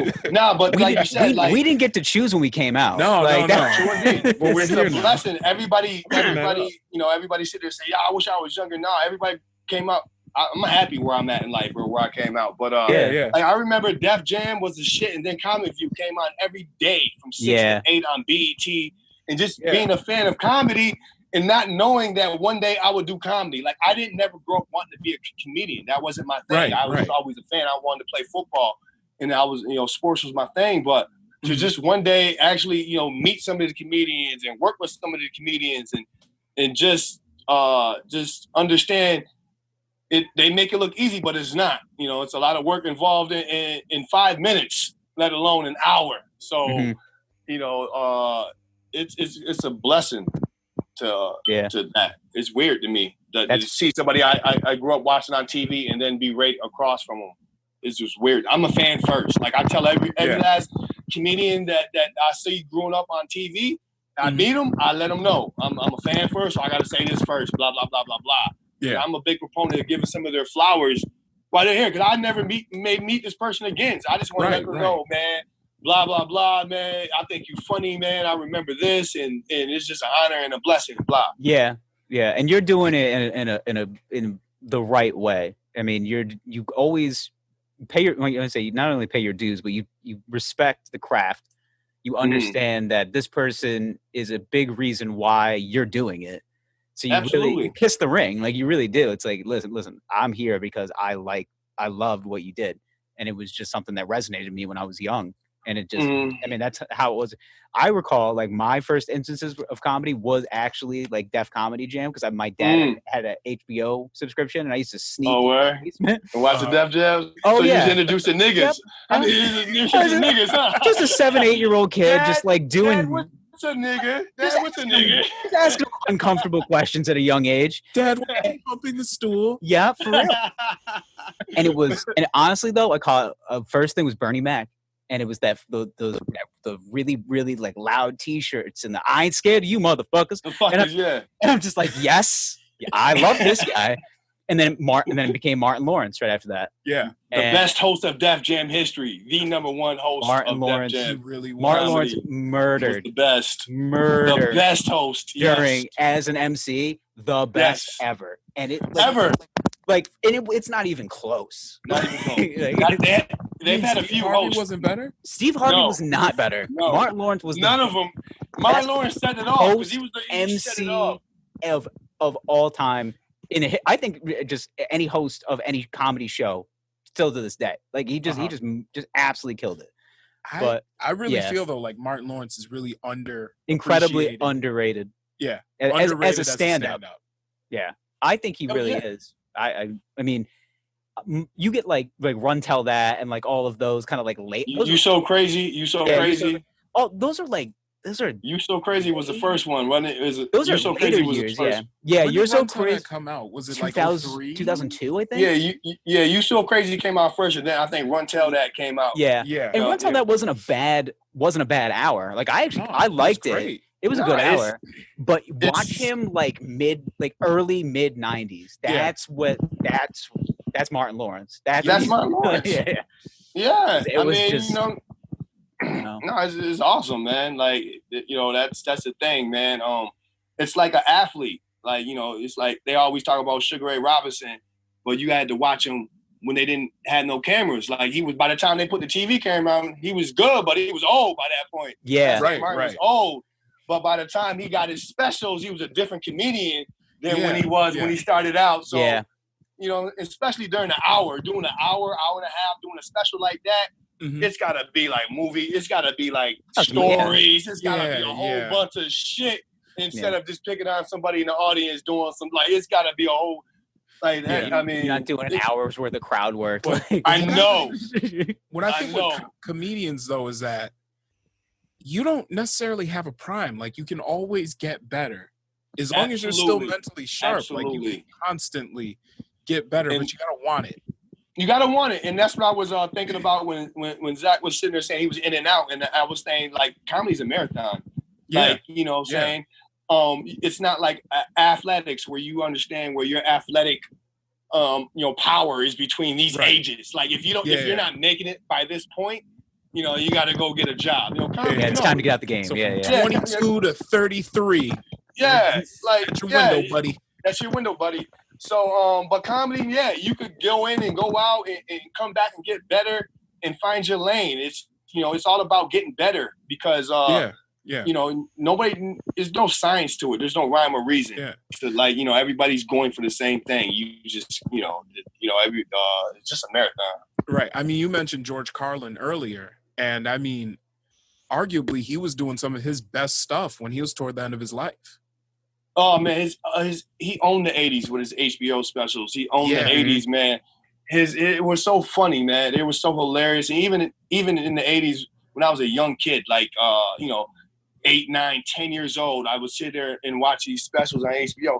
And then obviously you transition to the '90s, and Chris Rock, who was one of my five favorite, one of the great comedians and one of my 5 favorite comedians. He was like the Carlin of the '90s with the way he had his HBO specials. Yeah. And it was just a joy to sit there. Like his Black People versus Niggas bit is probably one of the best bits ever because I know a lot of people didn't like it, but it was true. It was so fucking true. It was so real. During that time when niggas would just shoot up the movie theater because of this is when they used to have the hood movies come out, the black movies like Juice, and it would be a theme to go out and see Juice or fucking Set It Off or Fresh or any of these urban movies that come on BET late night now, that was the theme back then. Like I'm talking about black people from 15 to all, like 27 would just be at the movie theater. You know what movie they was going to see. There's not a bunch of bullshit, but that bit right there is a classic bit. And he had other funny bits like the Columbine bit. They, when the kids shot up the school and they trying to blame everything, and Chris Rock was like, "What fucking happened to Crazy?" Like, you know what I'm saying? Yeah. Motherfucker, fucking happened to Crazy. Like, so Chris Rock on the 90s and everything in between. Yeah. And just not really understanding that I was gonna be doing it one day. Eddie Griffin. Eddie Griffin is another goat. Underrated. Very another goat. I was gonna say, when somebody told me the other day that they did not like Eddie Griffin. Like, get the fuck out. And I said, his movies weren't great. Undercover Brother is a great movie. I've never seen mayonnaise look so nasty. Yeah, very low key, phenomenal Dave Chappelle performance in that movie as well. That movie is outrageous, but it's that one bit Eddie Griffin did about, what was it, like 4 different types of black people? Yes, that's him. Yeah, is fucking hilarious. It's true. Like it honestly takes Chris Rock's like niggas versus black people bit and it just expands it. Expands it, yeah. Yeah. I mean, I don't remember it, but Eddie Griffin is a fucking beast, underrated. He doesn't get a lot of the, I guess, credit or fame. Like if you're shouting out top comedians, sometimes his name doesn't get mentioned, but Eddie Griffin is definitely a beast. And another one who passed away, Patrice O'Neal is a fucking goat. Patrice was one of my favorites, man. Brilliant. I'm talking about rape jokes and jokes that you feel. A lot of my favorite comics are dead. Yeah. A lot of them. Almost all of them, in fact. Well, I hope I don't become one of your favorite comedians. I hope we just keep this working relationship going. You're right. I'm the let's keep this going. Every person I come in contact with dies, I guess. It just is what it is. My favorite things with Patrice though were hearing like episodes of him on Opie and Anthony. Opie and Andy. And just hearing his viewpoint. He's brilliant. He's smart. He's introspective, or what's the word I'm looking for? It's introspective. Introspective. Yeah. Exactly right. And hearing him on that is fucking incredible. All those old Opie bits that he did. Him and Jim Norton, when they used to kind of like banter back and forth. That was great. You could tell they're all great friends. They all have great relationships because the way they joke and crack on each other. Like nobody really takes it personal. And when they do get in an argument, it's never really serious or taken it any far. But have you seen that Patrice Patrice when he's on Fox and they're talking about the Rutgers basketball? No. Did you see when you have to Google Patrice O'Neal, Fox News. He's sitting aside a lady. I would say, see if you can pop it up. Let me see if I can find this right now. Yeah, please do. He's shooting this lady down. He even has the Fox News host cracking up. Like, it's when remember when Don Imus called the lady? Yeah, we literally just talked about this. I think last week. Patrice is talking about this, and I guess he has a feminist on there, and they're sitting, and he's like, oh man, he's making her look. He's just, I don't know. He's just hilarious, and he's just making her look. Is he making her look stupid? Yeah, stupid. Yeah. Hold on. Is this it right here? Hold on. Is this it? Yes.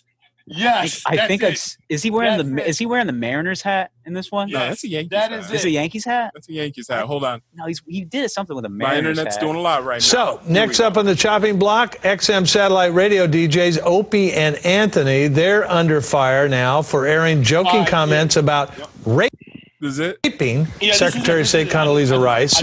Will they be the next to go? Is radio cleaning house after the Imus debacle? With me now, New City President Sonia Osorio. She took part in a recent protest calling for radio stations to stop supporting negative language in music and talk radio. And also, our favorite stand-up comic, Patrice O'Neal. Oh, thank you, sir. Patrice, are O&A next? I hope not. I wish JB and Elvis didn't lose their job or Imus. It's funny. This is the thing. I don't know her, but I'm assuming that she has nothing to do with funny. So I'm gonna speak as the expert on funny. Funny people should just be left to trying to be funny. What if they're not funny? Then you made a mistake. But how many times has how many unfunny rape jokes lead to rape. Like, I don't know how many jokes about rape there are. There's a lot, but your world is not funny. Your world is next on the big story. My world is people trying to be funny. Well, I mean, you think it's okay to try to make jokes about rape? I'm diabetic. I make fun of that. I'm a victim. I might lose a toe. But I'm trying to make fun of. I'm trying to make fun of anything I think I can make fun of. Sonia? You know, what's happening now is the marketplace is deciding what's appropriate or what's not appropriate. I think the nation is just tired. There's a new mood in the nation. What nation? The nation. You know what? We're tired of things that are just the nation is paper and you? I'm not the nation. I'm just speaking for me and funny. You're speaking for the nation or you're speaking for... Yeah, you know why? Because I remember 6 years ago doing something against Anthony Opie because they were just so outrageous and their violent images that they put out to women was just uncalled for. And now I think people... You think they were trying to be funny? I think now people in this country they were trying to be funny? Tired. You know what? I don't care if they're trying to be funny. That's what I'm saying. Why are you in that business? I've been to your show once, and it wasn't very funny being a woman. It was in your hilarious. Show, when you talked about... That's why she doesn't like me. I was in the paper with her, and the joke is hilarious, called The Angry Pirate. And the lady who wrote it in her outrage didn't even know what it meant, and anybody who read it laughed, because they know what funny... You're not living in the context of funny. You're living in the context of fire. Have every right to be as funny as they want. They can go out and try to be as funny as they want, make as much. I think about this from like, what would it be like now? Like, it'd be the same shit. No. It wouldn't be just the same. It would be like 10 times worse. You think so? Yeah, because obviously Imus got fired for making a horrible, nappy-headed. Yeah, making a horrible statement. That statement wouldn't fly even in 2000, let alone 2007. So, yeah, I wouldn't be calling any black women nappy-headed hoes. Yeah, if I was white around I know. But that's the thing is, like, we talked about this on the podcast, and I said, honestly, this is the only excuse I have for the guy is he was born during a racist time, and like that's all I got. That's the only excuse I can make for the guy. Well, you know what probably would have happened to Don Imus had this happened like recently, the nappy-headed host thing. I'm sure. Well, obviously, would have. Oh, they would have found a rape allegation from like 20 years ago. That's what would have happened to Don Imus. I mean, listen. Touched me inappropriately back in 2001. It's like, I knew it. I'm not saying they were hoes, but they were definitely nappy at it. But how else you gonna play basketball? You don't play basketball in the S curl. Like, you know what I'm saying? Your shit has to be a little bit dry. It's gotta be a little bit, Yeah, those gyms are not very well insulated anymore. I mean, especially you'll sweat your perm out. Yeah. You ever been to the Rutgers Athletic Complex Just saying, before? basketball That is a natural. warm arena. Yeah. There's a lot of humidity there. Yeah. It's gonna sweat it out. Not gonna call them hoes though. No, that's the one I had the problem with is when he had a kick in the hose comment as well. It's just like, oh, now he's just being a bigot. All right. Yeah. Let's get this guy the fuck out of here. Too much racism for me today. Let's get him out of here. Patrice was a legend. Yeah. Legend. Does this keep going and it keeps getting more awkward? Yeah, it does. Go to does. Another one. I need to hear like her rebuttal to him. Like, hold on, let me go to. She has no rebuttal. No, not at all. Here we go. Here's more Patrice talking. Let's see what he says. Yeah. Run amok. Who you think cheats? It is, John. Sonia and Patrice, That's look what at it this. is. The marketplace. More is CBS speaking. radio firings. They've been on a tear lately. All right. Are they cleaning house, or is this the PC cops run amok? You know what it is, John. You know what it is while you're reading that paper. It's the PC cops run amok. Who you think she's a PC cop? Of course she is. She has an entire encyclopedia of her stance on it, but it's no passion involved. It's not a real. This is just what she has to say. We are outraged and fired and fired and fired. Name calling. I'm outraged. I am outraged. You should be. I am a fool. Now, if I called you a fool, you know what? People are feeling a new sense of entitlement. Who are these people decency in this country? Who are the people? A new How can you, sense of Patrice? entitlement Here's my question. How can you justify a bad joke, a joke that isn't funny? Wait a minute. Go ahead. An attempt that isn't funny, doesn't get any laughs, and is about raping the first black woman to ever become the Secretary of State of the United States. Throw that at me. Well, why not? The attempt is what I'm trying to fight for. The joke funny jokes and unfunny jokes are come out of the same birth. That you don't know if anything is going to be funny. You should attempt to be able to make anything funny. Don't you think a joke about rape is doomed to be not funny? It's possible, but I've heard. Yeah, that's Dave Chappelle just said that. I get paid for the attempts. Yeah. Listen, sometimes it hits, sometimes it doesn't. But you sure as shit aren't getting your money back. No, and I think you know what's funny though is that this actually reminds me of a funny rape joke I did hear. And it was from Ian Edwards. Oh, really? Oh, I love Ian Edwards. Yeah. You remember this one? It was basically he was like, everybody always talks about rape, and I'm not going to do it justice, but anyway, everybody always talks about rape from the perspective of the woman that got raped. But what about the perspective of the man that did the rape? Like, is he in the shower later on that night, just like, oh, that was a wild one. What? You have to see this. It makes but I can tell it's funny because it makes you uncomfortable while you're laughing. Yes. Yeah. And someone said that, like, you always pick up from veterans in the game because, we think we know, but there's so much more to it. But, they said, 50% should be laughing. The other 50% should be, what the fuck was that? Like squirming. Yeah. You're supposed to Patricia Neal says that. I've seen in another interview. I think he mentions that. But, comedy's supposed to be, everybody not supposed to laugh. Like of course we want everybody to laugh, but you don't do a joke for the audience. You don't do a joke for the audience. Do a joke for you, and you want them to laugh. It's what you would find funny, and then articulated perfectly. Exactly. And nothing should be off limits. Nothing. There's shit that goes down at my house that I say like at the dinner table, and my girlfriend's like, "What the fuck are you? What are you talking about?" Yeah. And I'm just like, "Why aren't we looking at this from the perspective of the mashed potatoes?" It's just like, did you think maybe it wanted to be smashed and put in a bowl? I don't think so. Yeah. I'm saying I love watching TV shows that aren't supposed to be funny. That's how I feel about some movies. Yeah. Like I find, the movie Full Metal Jacket. Yeah, hilarious. I say that hilarious. Absolutely. That movie's hilarious. not. That movie. Boot camp. The boot camp is probably the best 30 or whatever first half of a movie I've ever seen. So funny. Yeah. What is your major malfunction, numbnut? Didn't mommy and daddy pay you enough attention? We used to get high in college and watch that fucking scene. Full Metal. What's his lead? Lee Turney. Lee Harvey Turney? What's his name? The actor's R. Lee Ermey. Yes. He's a real sergeant. He's like real. Incredible. Yeah. It's my favorite movie of all time. Oh but I posted it on Twitter and I said, this is a top 10 comedy of all time. Yeah. I'm gonna tell you another Texas, movie. But steers and queers. And you don't much look like a steer to me. So I don't see any horns. Yeah. So I guess that doesn't it? Another movie I find one of the funniest movies, Django. I find Django Unchained, yes. Parts of that movie is so fucking funny. Yes. Who's that nigga on that mirror? Yeah. As soon as that nigga on that mirror? As soon as DiCaprio turns, I laugh every time. My name is Michel Candide. I missed you like my foot missed a rock in his shoe. I missed you like a hog missed flies. I showed. You mean you gonna let these niggas sleep in the big house? We gonna have to change the sheets and the pillows.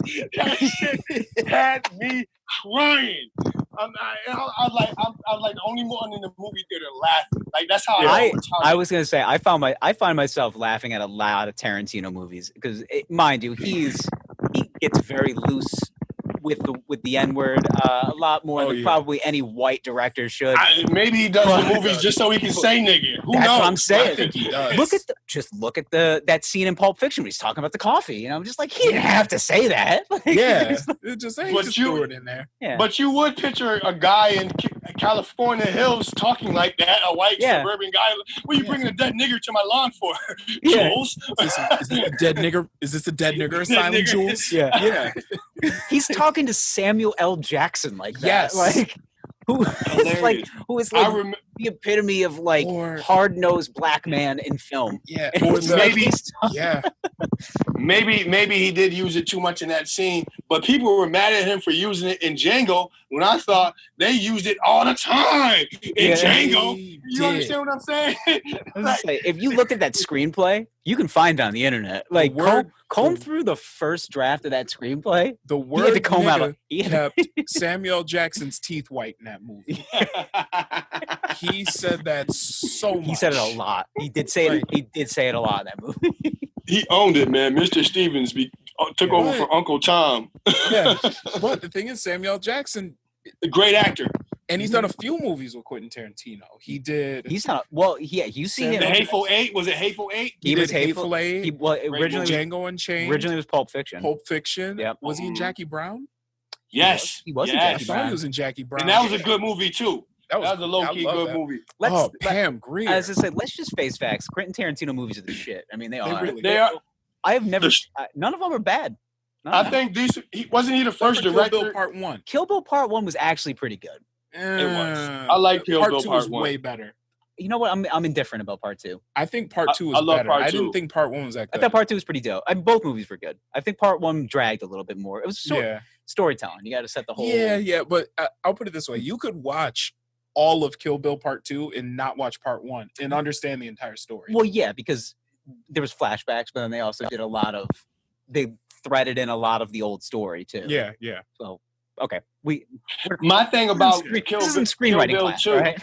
Do you think she ended up being pregnant? I think so.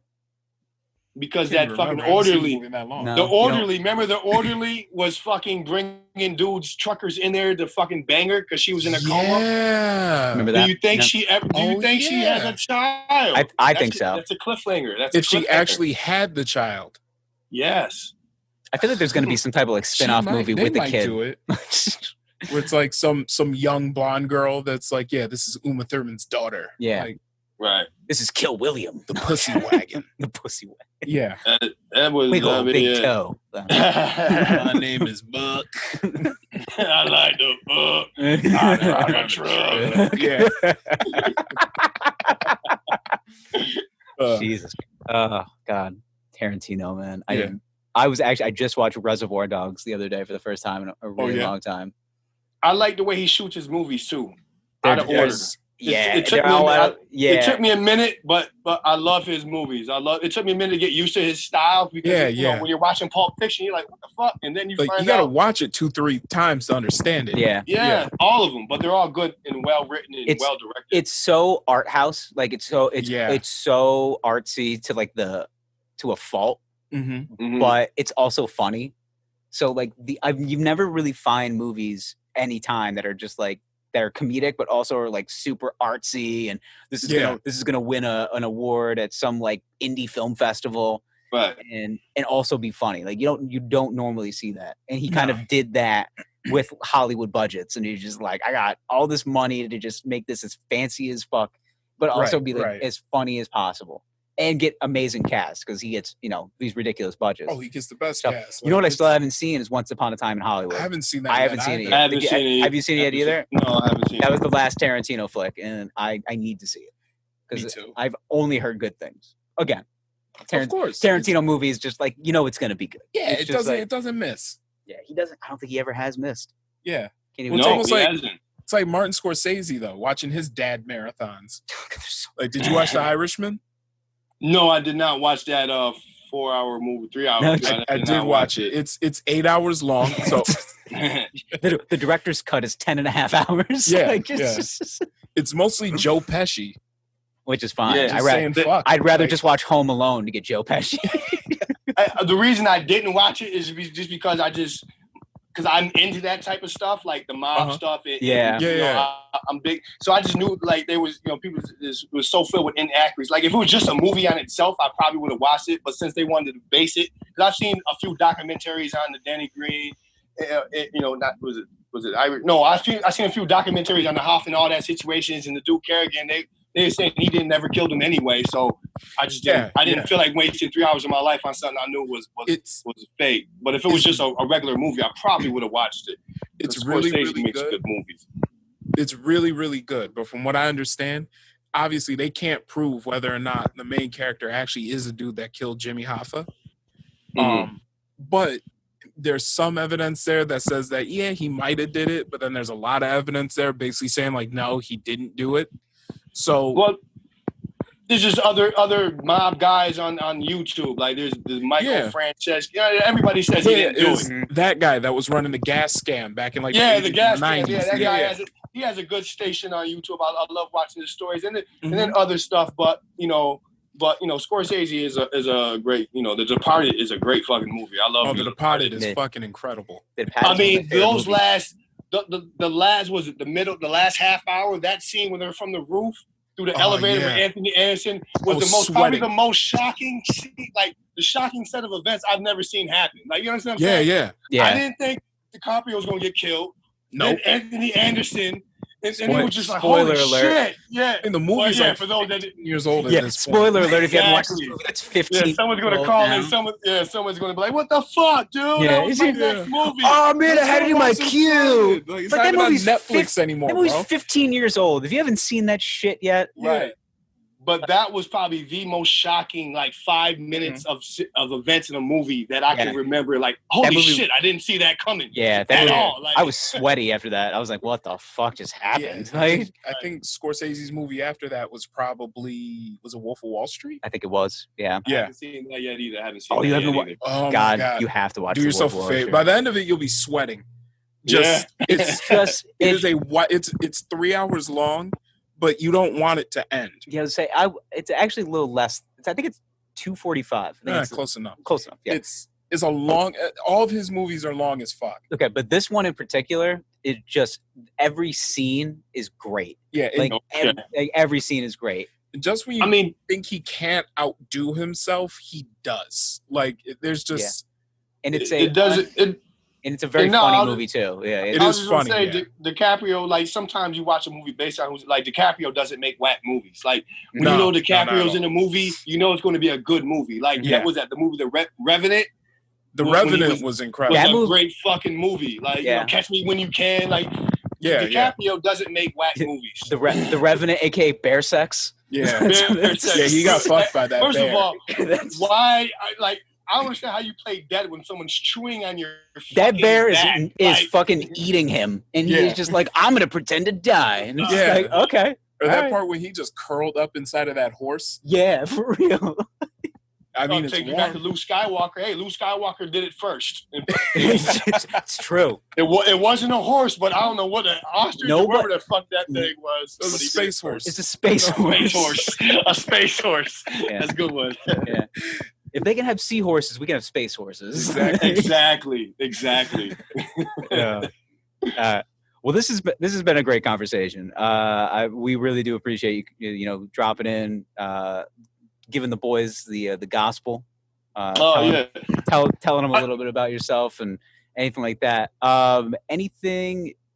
I mean, social media. Where can they find you? Anything you want to plug in particular? I mean, you can find me on Instagram, @_Travis Blunt. Also, I'll be, this is not going to be on TV or anything, but I'm the American Black Film Festival. They're holding, I'm a semifinalist in the Comedy Wings competition. And that's sponsored by HBO. Like, the winner of this competition gets cash, and I think they get a meeting with HBO. So it's a lot of good things that could come for this. And this was something that was supposed to happen back in April, but obviously COVID shut all that stuff down. Yeah. But I have that, that's supposed to be coming up at the end of winter. They said December or January they're going to have this, try to have the semifinal. They didn't give us a final date on that. Okay. But probably definitely all up in the air right now. I would assume. Definitely. Yeah. But if people follow me on Instagram @_Travis Blunt, like I'll be posting about it like as soon as I get the date. Yeah. And everything. I'm gonna be posting about it because it's a big opportunity, especially here in Syracuse. We don't have a lot of big opportunities coming away. It's not like you're gonna meet somebody that's gonna change your life after a show, like maybe in New York or LA or I like the way you look. I can see you doing this. Right. So being in Syracuse, you have to really go get it, and that's what I'm trying to do, and that's what I did with this. A lot of the stuff you just go get it and make the best of your opportunities, man. So for real.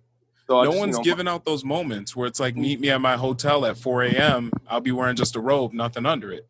No. Not in There's Syracuse. a lot of those out there. No. So No, I mean, no, and I probably wouldn't take that meeting anyway. But What if it changes your life, though? Depends on how life-changing this meeting is. yeah.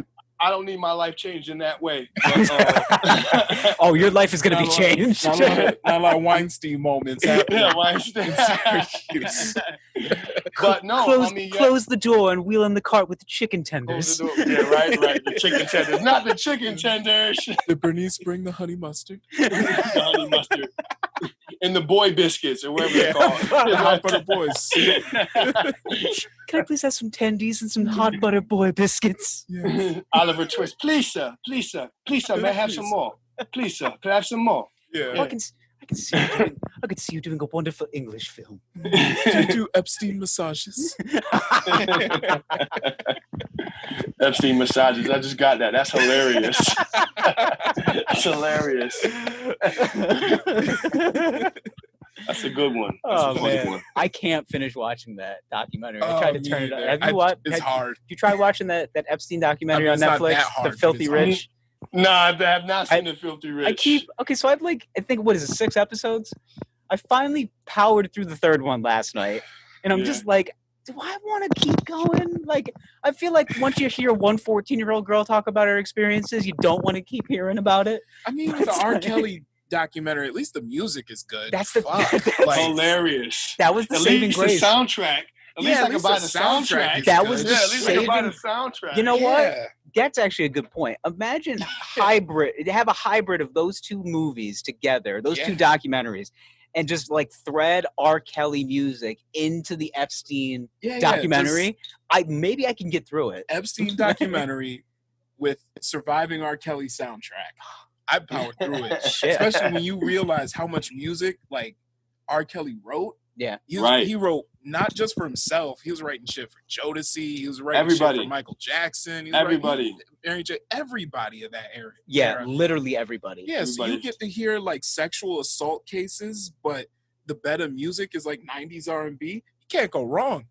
No, you can't. Like they should just let him do a versus battle from his cell.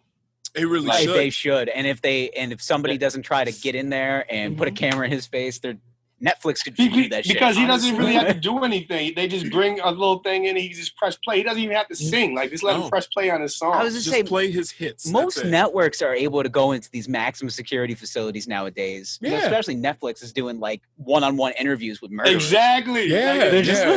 They're just like, okay, like tell me about all the people you murdered. And he's just like, I mean, I got 72 on my chest, so I got to figure this one out. Oh my God, I love those fucking shows on MSNBC. Oh, Inside the World. Not Inside the World's Most Locked Up. That one's great. Yeah, I used to have a joke on that because it always cracked me up. Like they sit there and look at the cameras like we're not even supposed to have these tattoo and weapons. This is considered contraband. Yeah. They don't even know we have them, but this is where we hide them at. And the cameraman's right there with the camera. Like fucking guards are just sitting there waiting for like, shit. He's like, shh, don't tell. And it's just don't squeeze this toothpaste tube. There's a knife in it. Yeah, all on camera. All on camera. These guys are telling them where the weapons are. They're teaching them how to make Pruno in the toilet. Snitching on themselves. I love the one they're in jail. Yeah. I love the one where they interviewed that dude that you could just see this look in his eyes where he's just fucking something ain't right. And he'll tell a story about like how he killed his grandmother and then with a knife and then he used the knife to make himself a peanut butter and jelly sandwich like afterwards. And you're just like, damn. Like, I'm glad you're locked up, sir. Yeah. Please don't let him see the light of day. Because grandma's blood is on that peanut butter and jelly sandwich, right? It adds a little tang. Sure. Yeah. A little tang. Gives a little iron quality to it. Yeah. Hey, iron's good for you, man. Yeah, exactly. It's very good for you. So, well, thank you, Travis. It's been this has been great. We appreciate you coming on and giving us some wisdom. It could always use a little bit more wisdom. The boys could always use a little bit more wisdom. And this has been great. So we'd love to have you back sometime too, for sure. Definitely, man. Definitely, definitely love to come back, man. You guys are a bunch of fun. I definitely enjoyed this conversation. And I love being called a bunch of fun. That's great. Thank you. makes me feel like a Chuck E. Cheese. You're a bunch of fun. You're like a Chuck E. Cheese ball pit. You're a bunch of fun. A bunch of fun. Yeah. Oh, that's what happens when you're around a bunch of boy biscuits. A bunch of fun happens. Buttered up boy biscuits. Buttered up boy biscuits and a Chuck E. Cheese ball pit. I know I'm probably I don't even know why I'm gonna be thinking about. I'm gonna be thinking about them butter boy biscuit shit all night. Like, so why that shit in my head? Like, that's probably the wrong shit I'm supposed to be having in my head. But it's gonna be in my head. You got like Pillsbury biscuits or anything like in the fridge right now? You could just think about how that tube just pops. You're just gonna open up the refrigerator and just be like, motherfucker. Like, it's just hilarious. I'm gonna say that shit around my homeboys next time. I'm like, yo, you got any boy biscuits? Like, what? What the fuck? That's when you segue. It's just like Wine Boys podcast. They're on one. Like, yeah. You gotta listen to my boys. Listen to boys. Them and their yeah, but if anybody ever follows me on IG, man, I always give some inspirational in my stories. Yeah, your IG stories are inspirational as fuck. Like, I feel so much better about my day. Like, I'd be like, I know Travis said some good shit right here. You gotta post good shit, man, because I know that before I started doing comedy, I was in a dark place, man. Comedy saved my life. So I just try to let people understand, like, it's not where you at right now, it's where you could be. So, every find something positive, focus on it, and work towards it.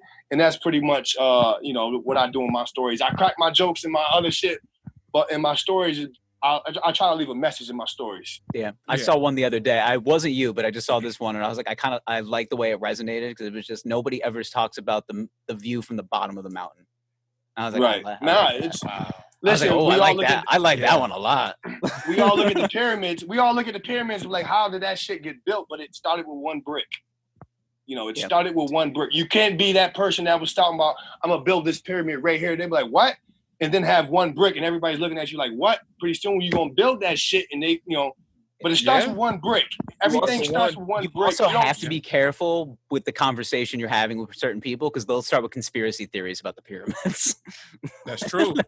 I bet the aliens did that shit. It's like, did they? Aliens had to do it because it was in Africa. If it was in Europe, them goddamn Greeks and Romans built all that shit, though, huh? That's what I'm saying. That's true. That is very true. Yeah. These Greek gods, they knew how to build the Colosseum. If you listen to what they did with the Colosseum was so scientific and technologically advanced, they used to flood it. There was a way to flood it so they could bring ships in there to have naval battles in the Colosseum, and then they would drain it to have their regular battles. But they built that. Regular ass people bought that. It was Rome. They had an aqueduct. The pyramids, but the fucking pyramids. Yeah, there's no fucking aqueduct. Exactly. Right. Yeah. Right. You know who created? You know what building structure was created by people is the Leaning Tower of Pisa. Only stupid people could just be like, it's broken, but let's just keep it. And Jeffrey Epstein financed it. Absolutely. He absolutely financed it. Between massages. Yeah, in between massages and his umbrella company. That's that's how you know black people. I think black people made it because black people will leave it there if it's gonna work. Like, niggas ain't trying to fix shit. Just like if they gonna keep paying to go see it, fuck it. Let's leave it. It's just like we made a lot of money on this Leaning Tower bullshit. You want to just market it as a Leaning Tower? It's just like, okay. Shit. At first it was like, that kind of crooked to you? Nah, your head just lean back. Exactly. Lean back. You gotta lean back, bitch.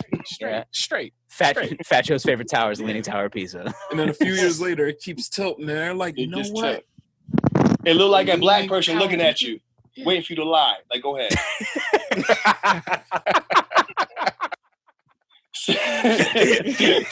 That's how you know the black. Go ahead. I never thought of it that way. Only will think of it that way. The Leaning Tower of Pisa. Yeah, for real. They did. It's math. It's just a mathematics thing. It's just science. It's science. That's how they did it, man. I don't know how they did it. Yeah. I don't know. I don't know how they did it. They were a lot smarter, a lot more intuitive back then. Because I know they couldn't build that shit today. You know how many niggas would take smoke breaks? That shit would never get built.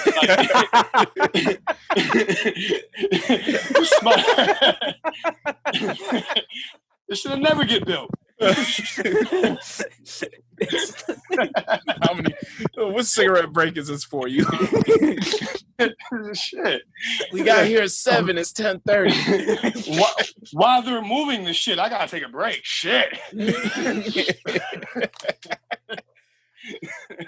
Oh man. All right. Yeah, that's good. It's been great. Definitely been great. Oh, that's definitely gotta do it again, and we do it again. I'm gonna be a finalist in the ABFF. I'm claiming it now. Okay, there you go. We're gonna talk about that whole experience and stuff. And that shit. And then when we're allowed back on stage in 2022, that's gonna be a great time as well. I'm cautiously optimistic that I wouldn't even. I'm not gonna say by the end of this year. I can't commit to that. Mm-hmm. But if by 2021, if they get something. Not even vaccinated, but like if they just have a better plan, like you get six months to just turn this shit around. Do you guys remember that show Heroes? Save the cheerleaders, save the world. Yep. Save the election, save the world. We gotta, you know what I'm saying? Elect a new leader. We gonna save the world. You know, save the election, save the world. Like I was saying, I was cautiously optimistic. Yeah, Heroes was my shit. Skylar, Siler was the shit. Wait for Siler and fucking Tommy. Was it Tommy that could absorb everybody else's powers? It was Peter's brother. Yeah, Peter. Peter Petrelli. I gotta be honest. I've watched no episodes of that show. Heroes all you need to know shit is Peter Petrelli would always go like Parkman, and he make this weird ass face. Parkman. Wasn't it on for like 6 or 7 seasons? It was on for a long ass time, and it got dumb after like the 3rd or 4th season. Yeah, exactly. They started trying to introduce a bunch of like subplots and shit like that. There's just too much going on. Stick to what got you to the dance. Yeah. And then they had like a long hiatus, and then it got dry up, and everybody aged. And by the time it came back on, I was like, my age was past that. You know what I'm saying? Yeah, it's like I'm past this shit. Yeah. But that was before. That was before all these TV shows basically got to the point where they're like, it got dumb. But yeah, that was before the point though where all these TV shows were like, we need to really like plot this shit out beginning to end before the show actually airs, and we need to just stick to that from the beginning and like keep the story good. Yeah, like that was probably one of the last shows that didn't do that, and it showed because it got dumb. Yeah, sometimes you can't do the same thing over and over again. No, it's just all right. We get it. We understand what's going on here. Let's just wrap this shit up. Storylines get a little stale. Let's introduce new characters. Like, exactly. Nope. Don't do that. So yeah. All right. So we're gonna get out of here as well. Yep. So this has been another. I mean, I would say grade A 5-star podcast. Maybe one of the best of all time. I would check it out, and we'll talk to you boys next week. Bye. I love you. Please call me back.